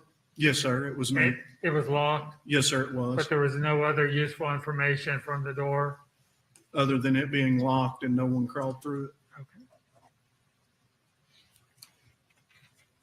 Now, the inside garage door, was that after the big car door opened, the inside door, that was closed, appeared to be closed? It was pulled too, yes, sir.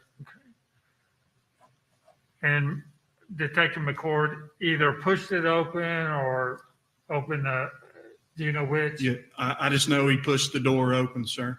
Okay. And you only went in the house the one time? Yes, sir. And it turned out there was not a suspect or anyone alive in the house? No, no, sir. Now, you said you talked to neighbors and someone saw a light on at 6:30, a bathroom light? Yes, sir. 1 second, Your Honor. Did they go into this? That's all, Your Honor. I don't think Thank so. you. I don't remember. Why? It turns out there was no suspects in the house. Stupid Let me ask questions. you, back on November 28th, 2016, did you know whether or not anyone was in the rooms that you had? Questions are pretty terrible. No, sir, I had no idea. Absolutely. Anything else, Mr. Austin? Thank you, Detective. You may step down. Next witness. Can we call Sandy Campbell?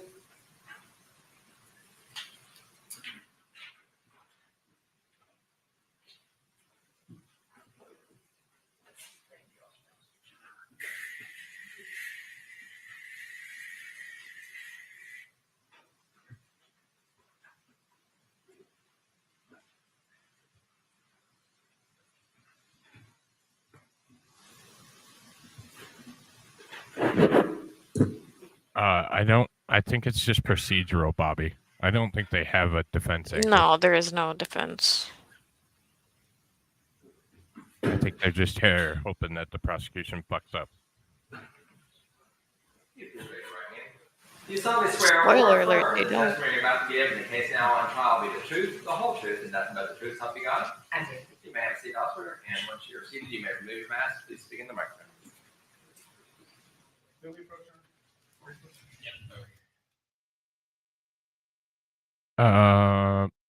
Thoughts, chat?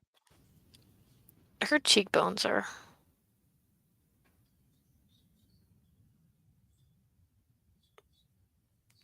are awfully high. Or defined, maybe. Yes, they're Mhm. wasting time. And a Casparian. Not quite.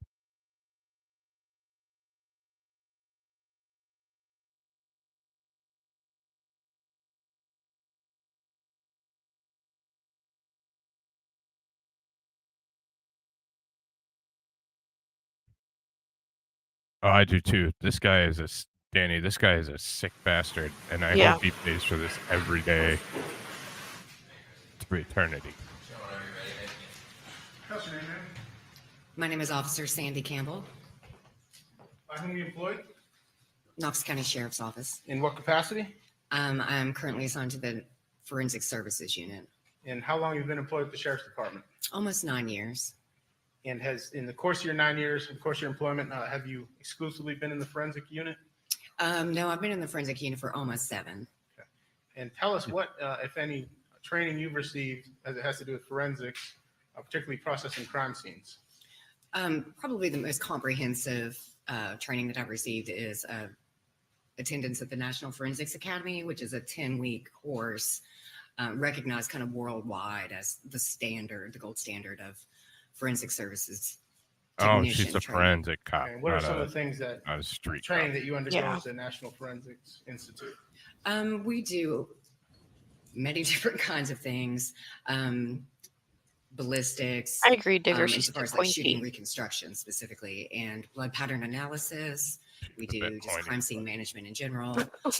Different ways of Very processing masculine. for latent fingerprint. Much like lots and lots of stuff. Okay. And when we're dealing with crime scenes in particular, and crime scene management, as you put it, what are the types of things that you're doing on a crime scene in terms of physical evidence? So specifically, my job consists of Mhm. documenting, collecting, and preserving any sort of physical evidence that we find on a scene. Okay. I'm going to ask you to speak up just a little bit, just because we have jurors in the way back. Okay. Okay. Okay. And when you Yeah, say exactly. processing and documenting, you do that through the use Digger. of video? Yes, video and just a digital camera as well, photographs. And did you do a crime scene video in this case? I did. And Your Honor, if I could, I would late file Exhibit Do you 12, I do believe, and I'd ask the public OnlyFans to- videos?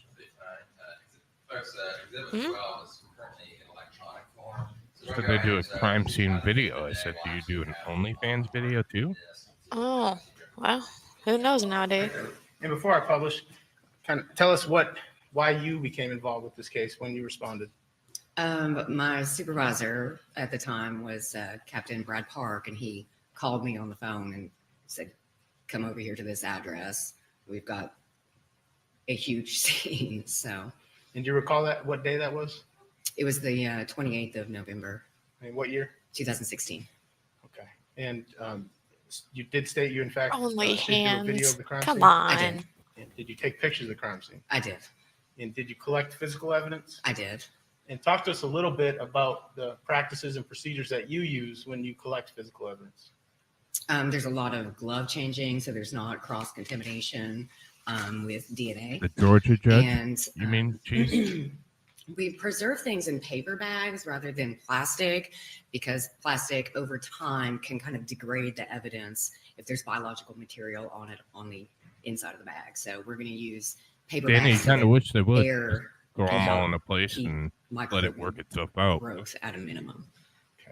And once you get a piece of physical evidence, do you seal that piece of evidence? We do. We seal it along edges with evidence tape that's been signed and dated. And where's the physical evidence stored? I'm sorry? Where's the physical evidence stored? We have it stored in the you're Forensic Services lab, which is downstairs in this building. And it's locked in the lab and then additionally locked in these cages that you see in the back of the room. We refer to them as cages. And do you use evidence placards? Who put the kids in We cages? do. Yeah. I was Can just you going to say describe to the members of that. the jury the significance of those? So initially when we do a walkthrough in a scene, we're trying to identify obvious items of evidence. So sometimes not everything Aiden's gets ass. marked Aiden's. on the initial walkthrough because we don't recognize its importance at the time.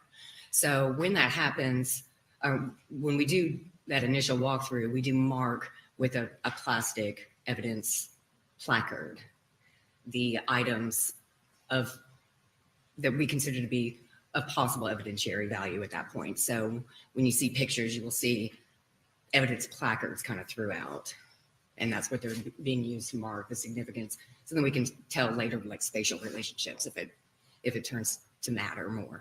Okay. Is that typically something you do after your initial walkthrough of the crime scene? Yes, because the initial walkthrough is kind of what do we have, like what appears to be most important in the very beginning.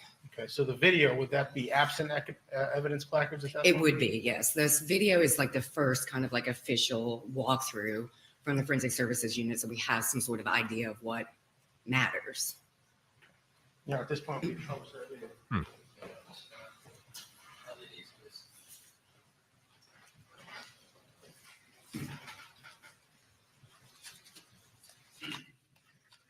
Oh, this is going to be gross, isn't it? Yeah. I thought the body cam was going to show it, but it may just be pictures.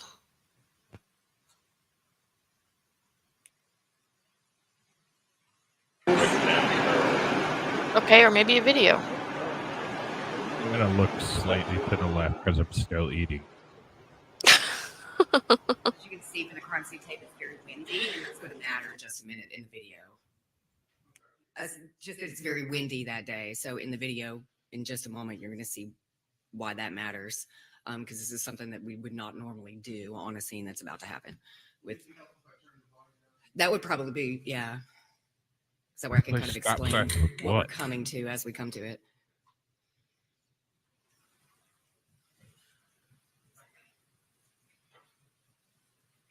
So again, it's really windy.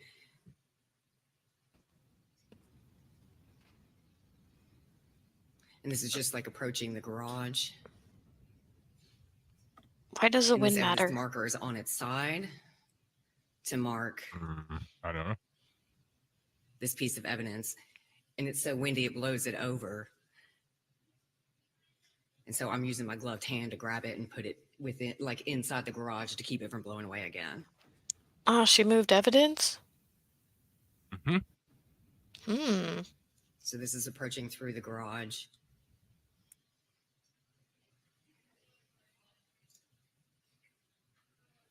Into a sort of eat-in kitchen area.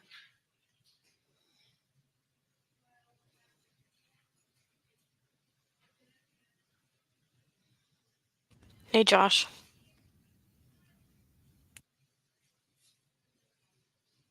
That's what I'm saying. Tampering like a Table motherfucker. in the eat-in kitchen. Oh, there's the hammer.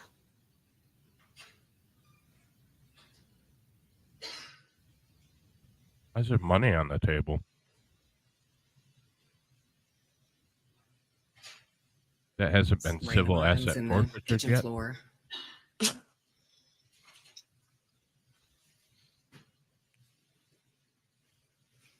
And then this is the kitchen proper.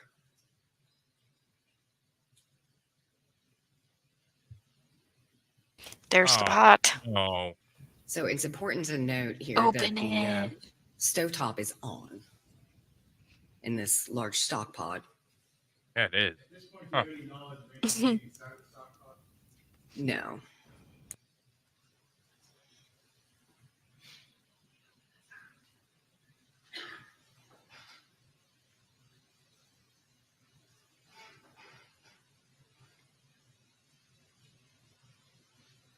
The hell is that? Change? I think it was change. So this is continuing kind of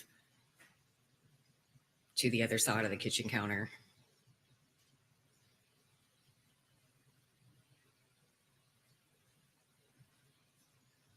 And then on into the formal dining room area. But of the for real, residence. all right, that should have smelled like idiot.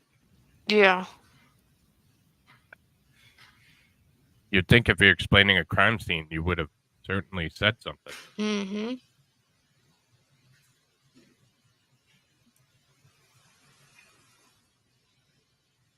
And the heat was turned on in this place, in this house. Right.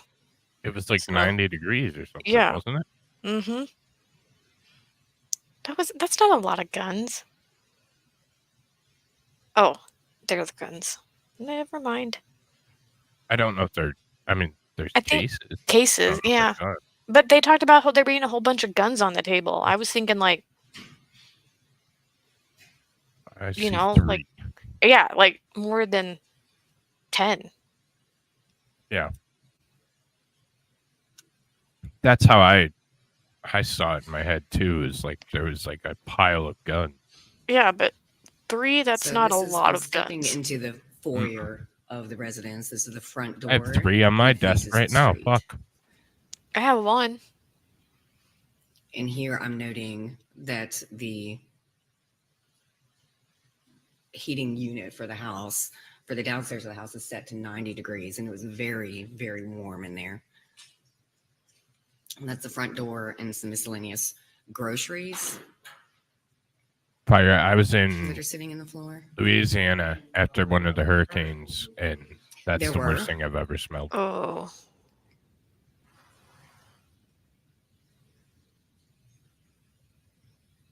Oh. A lot of Michelob Light. Yep. So this is just a half bath that's in the downstairs.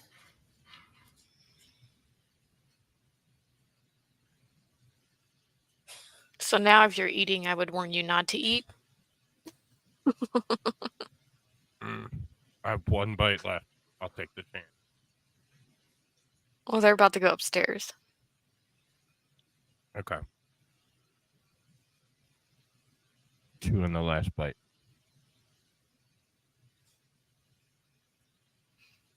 At least it wasn't Bud Light. True. So this is the living room downstairs in the residence. And What you can the see on the fuck? side it's open to I the thought they were going upstairs. eat-in kitchen. This is the back door, and you'll note it's missing a doorknob. No, Shenny.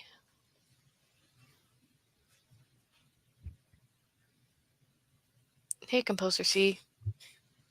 Composer, it was like 90 degrees. He had the heat Yeah. all the way up. There's the no knob door. I don't believe this one was on.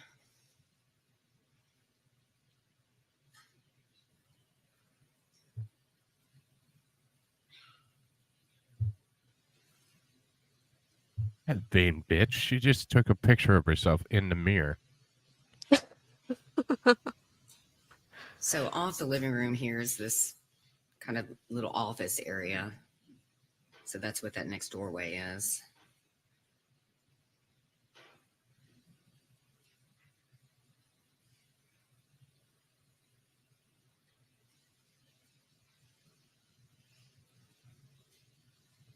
Goddamn right, Bobby. Hey, good to see you, Composer.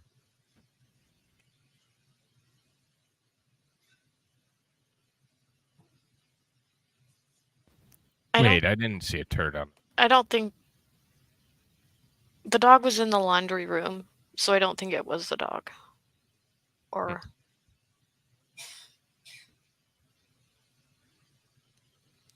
okay, those pictures. That's too many pictures.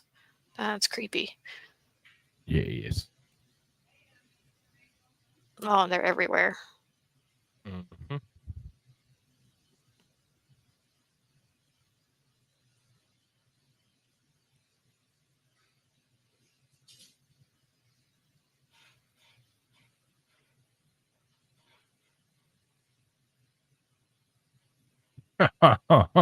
Bobby. Yes, it is these.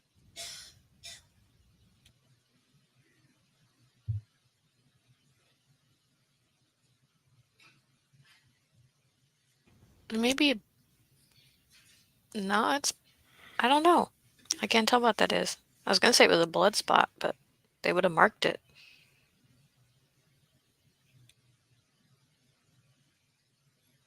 Not This this is back bitch. through the foyer.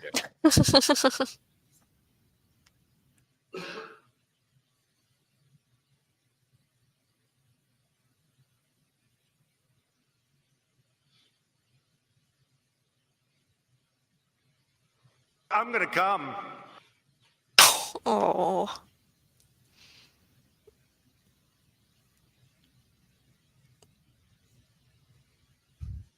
Okay, now they're going upstairs.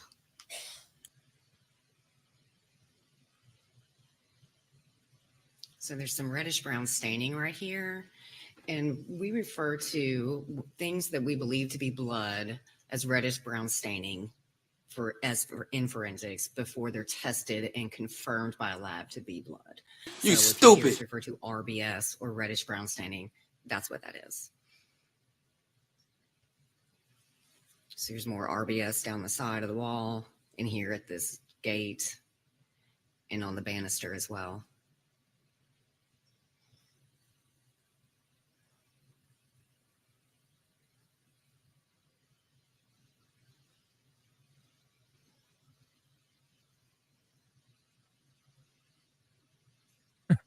Especially the COVID gold Right? mine.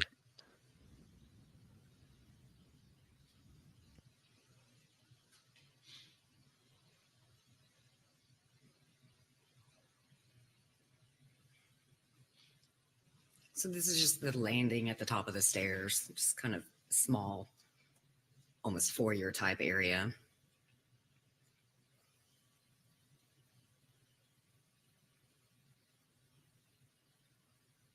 And there are the clothes that he took off his parents. Weird. Yeah, he even took his mom's clothes off, so. Very odd. Mm-hmm. What the fuck?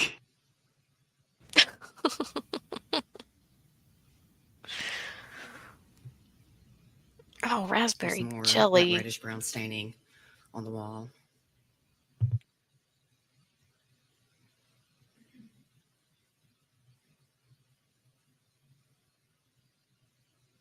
God damn it, cheese. Oh, that's. I'm just This gonna is act the like I master didn't read bedroom that. of the residence. You don't have a soul!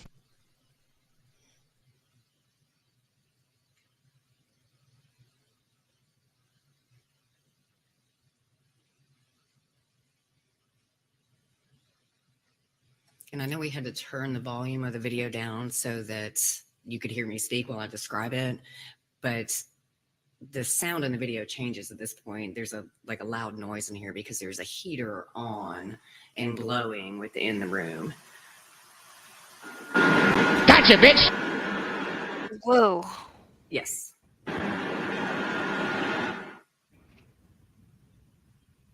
Holy hell, the heater just said, gotcha, bitch. Hey, What's Jessica. up, Jess?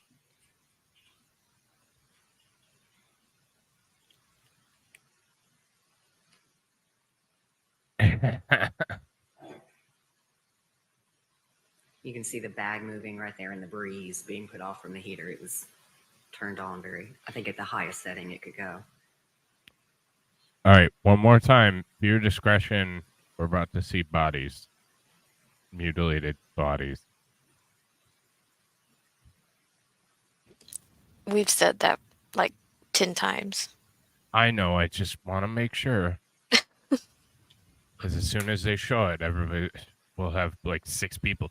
Oh my God, they showed a body. No shit, dickhead.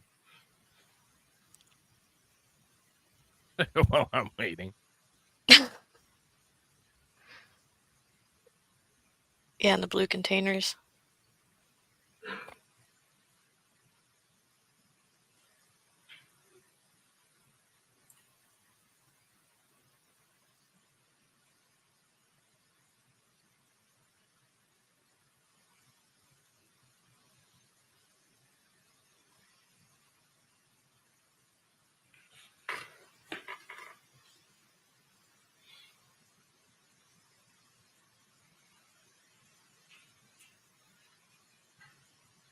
No, he left more than a post-it, Red.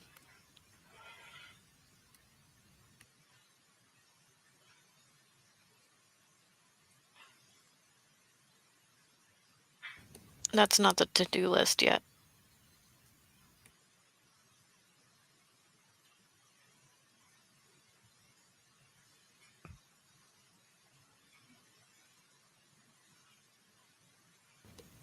Hey, Neo, Dark Matter. This is one of my coworkers. What's up, Neo? Who's also on scene with me.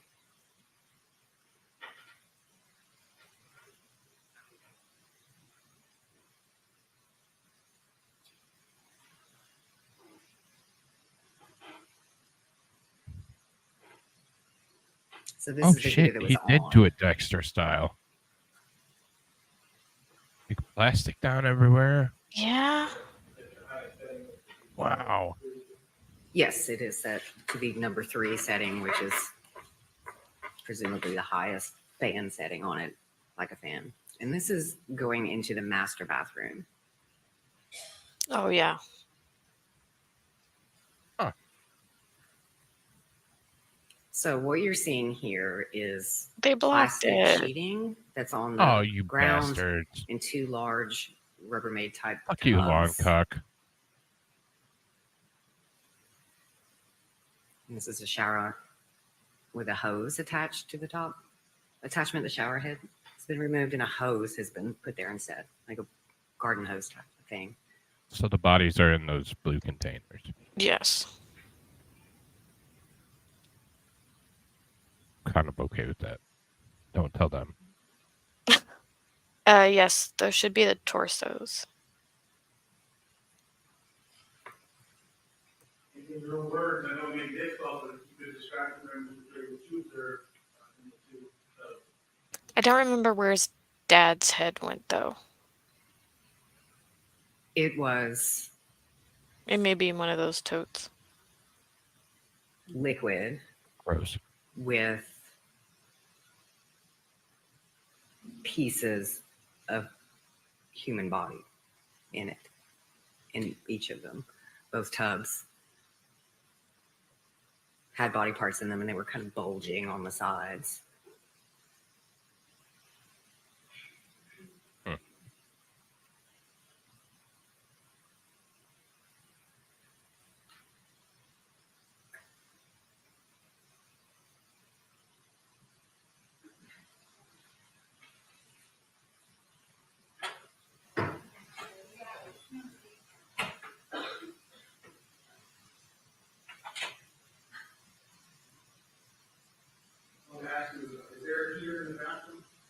There is a heater in the bathroom.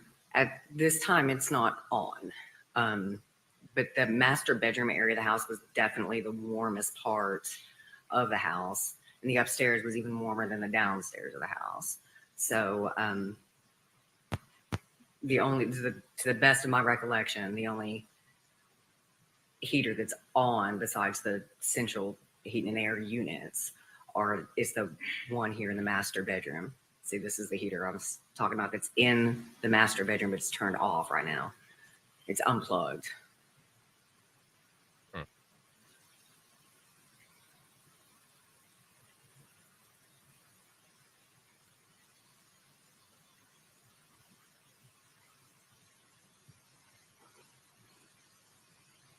So this is a set of like dishwashing gloves that are turned inside out on the counter there.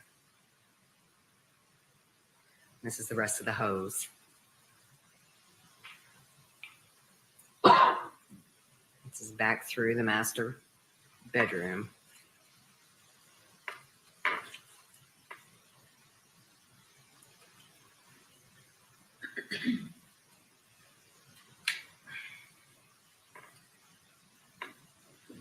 This is just the closet in the one of the closets in the master bedroom.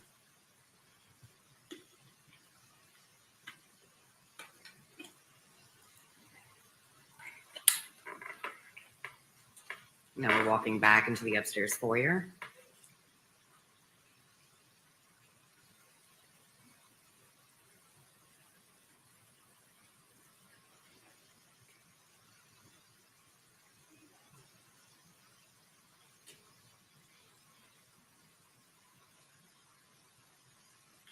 And now we're going into the guest bedroom.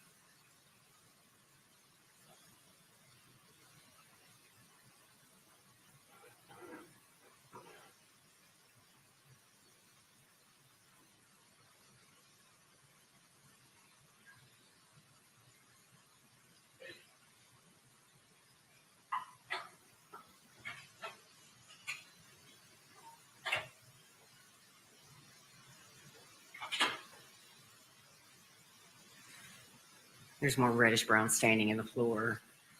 A suitcase here. These are tops to blue Rubbermaid containers that were similar, if not the same ones, for the ones in the master bath. So these are the lids. And there's a bunch of textbooks here and some medication.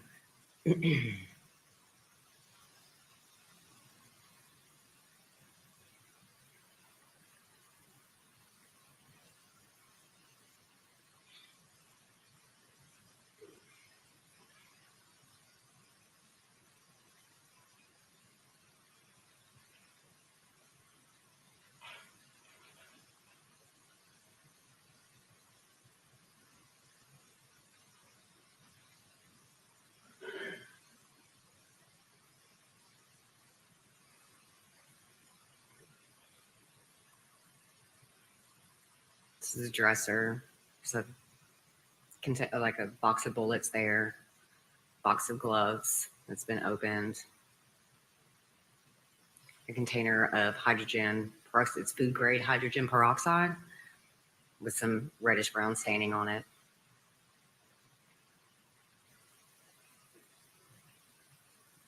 And here on the other side of the bed is a backpack.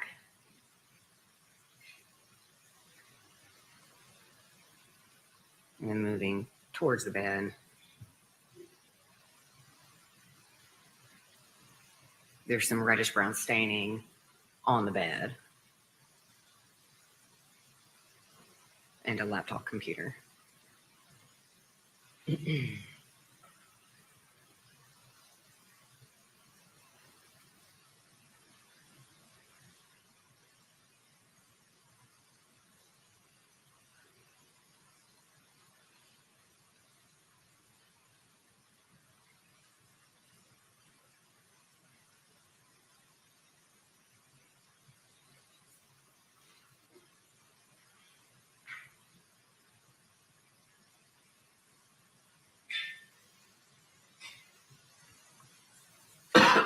This is back out into the foyer.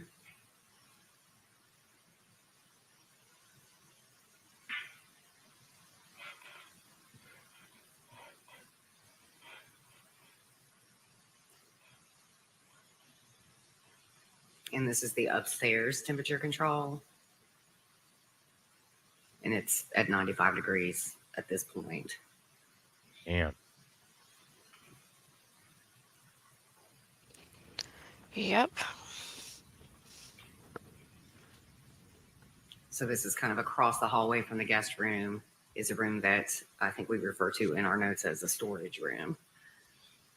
SCAD, they don't show any photos or any video. Some more reddish brown staining on the door frame of that room.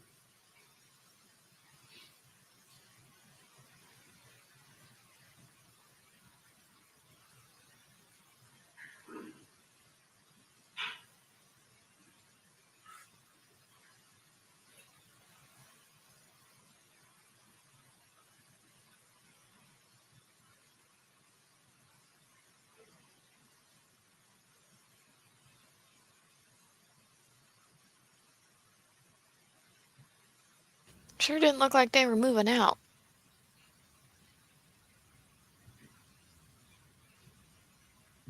Jason, he was making it warmer because he heard bodies decompress quicker at warmer temperatures.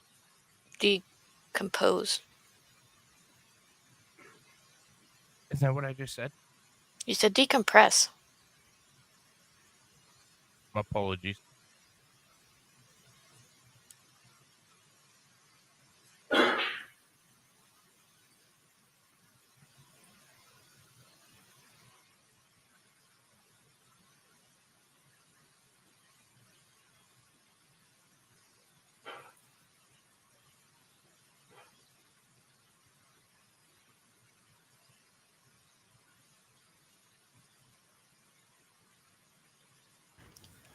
Was that Shinny's Missing Little Mermaid VHS?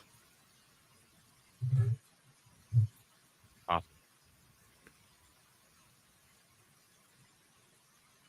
Well, it was his mom's head, Scad.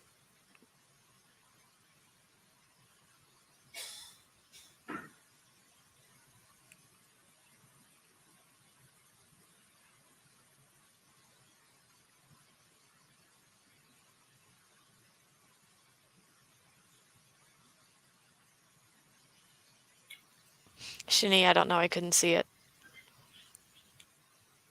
So we're coming back out into the hallway at this point.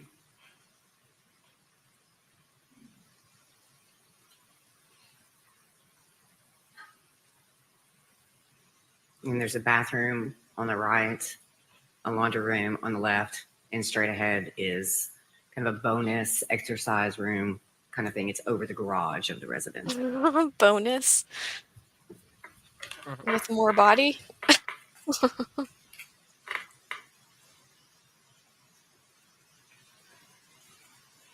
So this is the hall bathroom.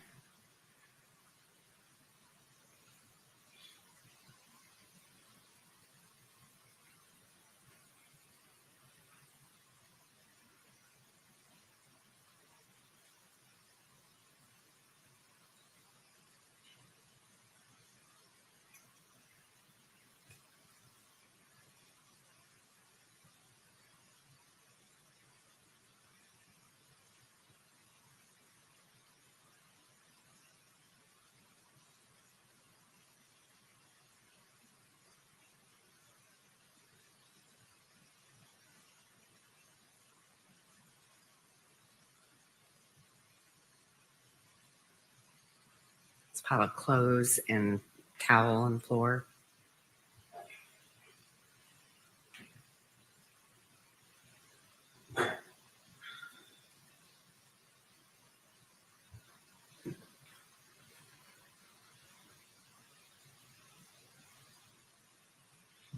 Right here in the corner, what we're trying to show is that there's a pile of, looks like used medical tape and bandage type stuff.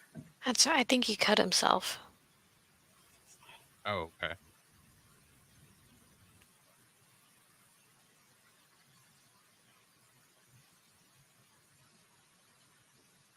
Yeah. He cut himself. But why So would there's you a leave lot of all stuff that? on top of the vanity and a lot of reddish brown staining.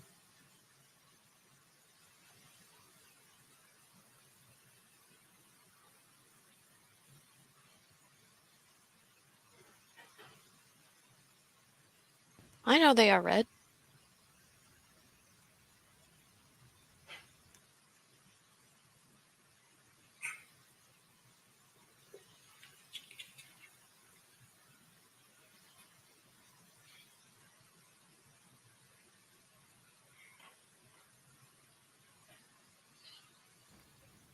Scad, I believe in the master bathroom. And then one of the other bedrooms.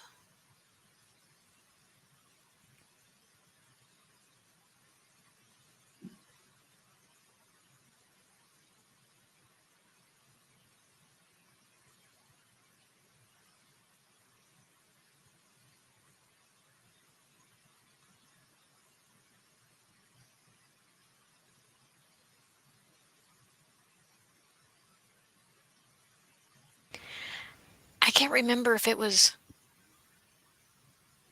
I know Chandler Halderson cut himself, but I don't remember if So this Joel is Guy across the Jr. hallway did. into the laundry room.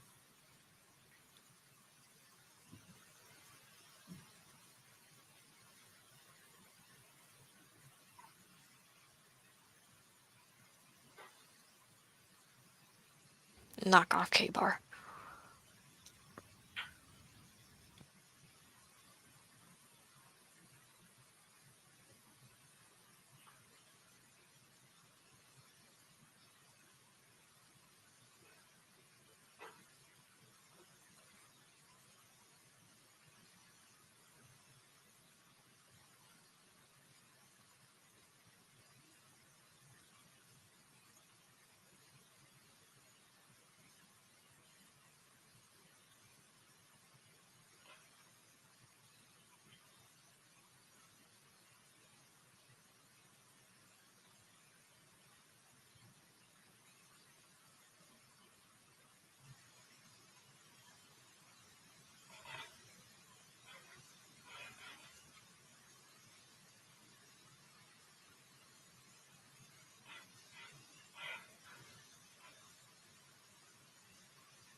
And this is back to the room above the garage.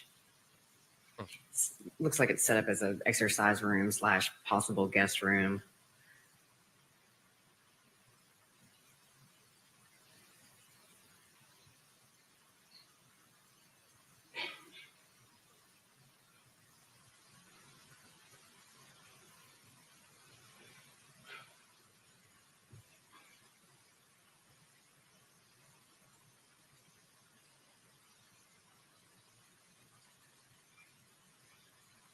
It's a pile of clothes with staining and a couple of knives.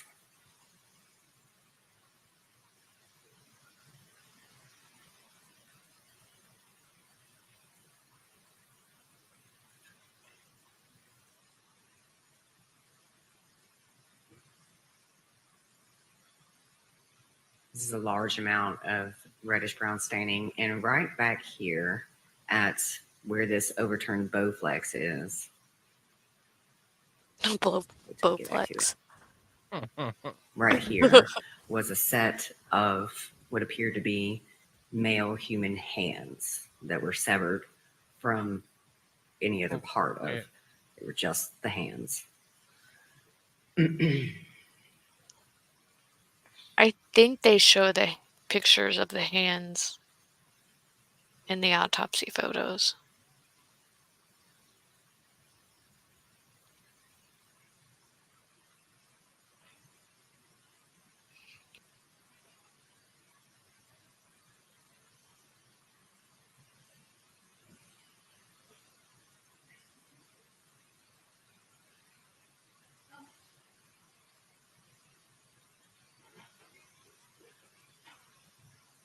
So more reddish brown staining on the door of this closet in this room.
That must be the hand. Yeah, those are the hands. He sure did some hacking up right there.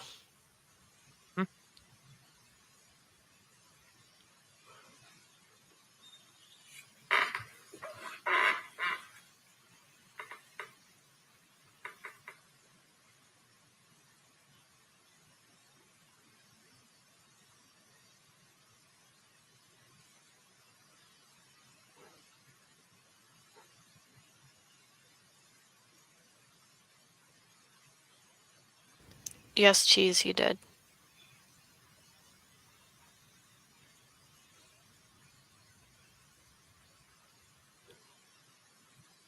So these blinds are torn or broken.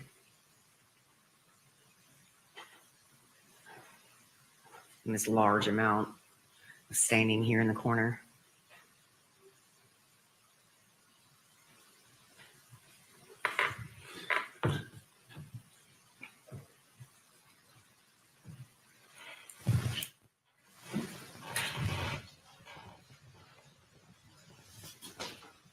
And you say you took pictures as well? Yes, I took some of the photos on the scene. And, why do you take pictures as well as take a print? So initially, is I believe the hands were kind of I posed just really want with the palm upward. you all as the One of them jury to be was. able to see like the relationship and space of what it's like when you're walking into there. So that's why we start with a video, and then usually when one person is shooting the video, the next people are coming in and doing the same thing, but just with photographs with no evidence markers in place. And then we set evidence markers in place and then come back through with another time and take more photos.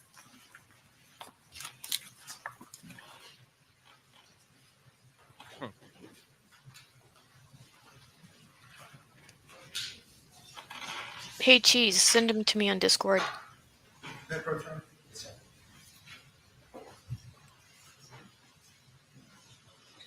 You know, just for the record, I have not marked the numerical yet. There's 320 collectively. So whatever number will, I'll come back and mark them. Let me hand you. How many did you say there were? 320.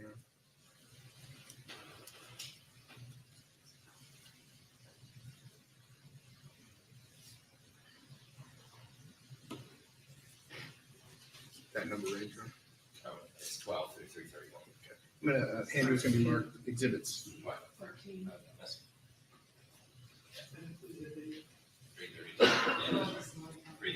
So exhibits 13 through 332. If you could kind of thumb through those and not individually, but tell us kind of what.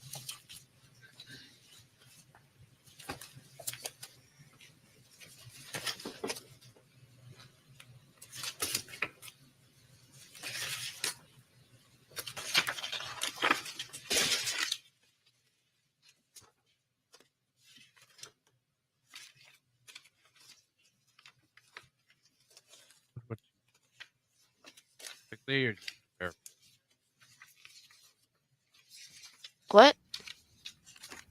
Do you think she's looking for something specifically, or just verifying that everything's These are there? the crime scene photos I took after placards were in crap, place. I don't know. And as you recall at the beginning when I was explaining how we use placards, is that we put them in place with what we believe to be items that we believe to be of evidentiary value.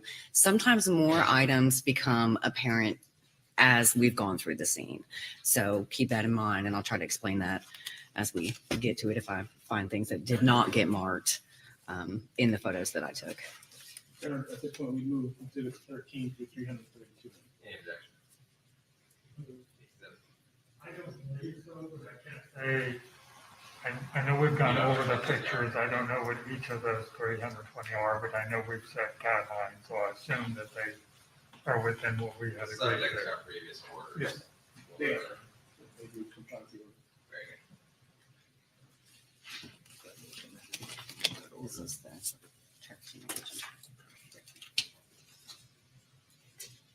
Are you going to publish all these? I am here. All right, folks, before we get to these photographs, let's go ahead and make a recess. 10 minutes, stretch your legs. Again, do not set the space for yourself. You can leave it up to the chairs to go to officers.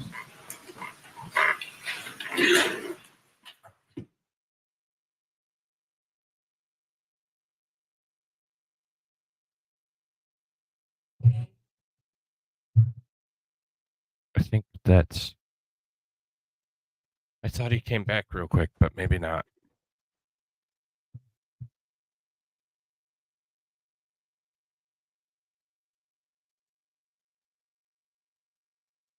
All right. Well, that is it for Mr. Guy today.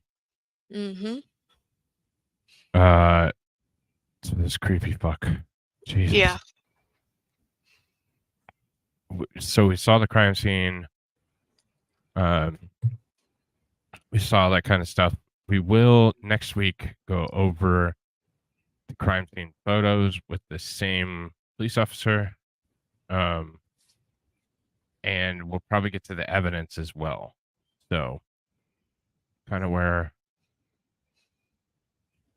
I think we'll be at. So, Right. So Yeah, this guy's sick. He's got something wrong. Seriously. Link his sensors on pics.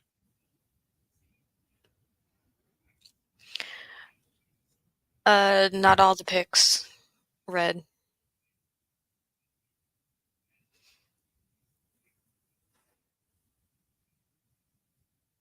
I missed your question.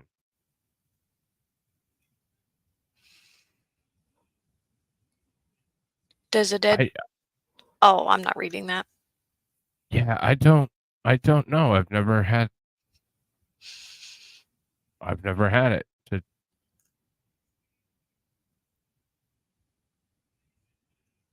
Yeah, I don't know. You're gonna have to figure that one out by yourself, buddy. Yep. Yeah. So you posted him. Okay. Yeah, I know he was stabbed many, many times, but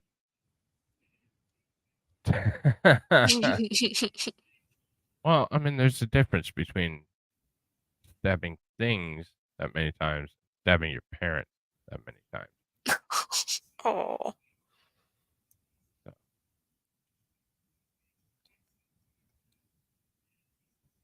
Had what? He asked me about how so when a man and a woman love each other, and the woman's just happens to be dead. Oh. How does it feel when you?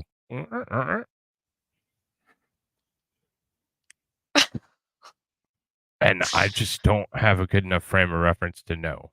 So, best of luck to Deez. I hope he finds out. I know he's been thinking about this one for a long time. But, yeah, it's not my game, brother. But for real, thank you all so much for joining me. I know sometimes it gets a little morbid and we have some very sick humor, but it's the only way you can get through something this horrific. Absolutely. So, because this is rough. Yeah, this guy is a psychopath, absolute psychopath. So, with that being said, yeah, I appreciate you stopping by. We'll be doing this again next week. Tomorrow, I have an interesting show.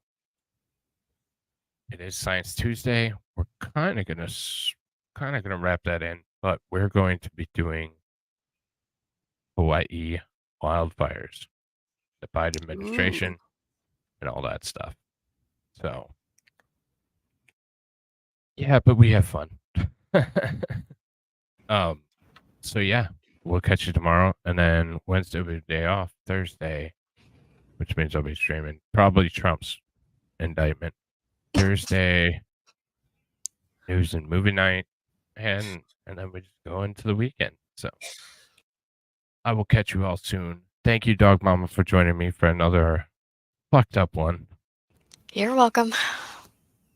And I look forward to seeing you all again later. Have a good Later, guys. Have a good night.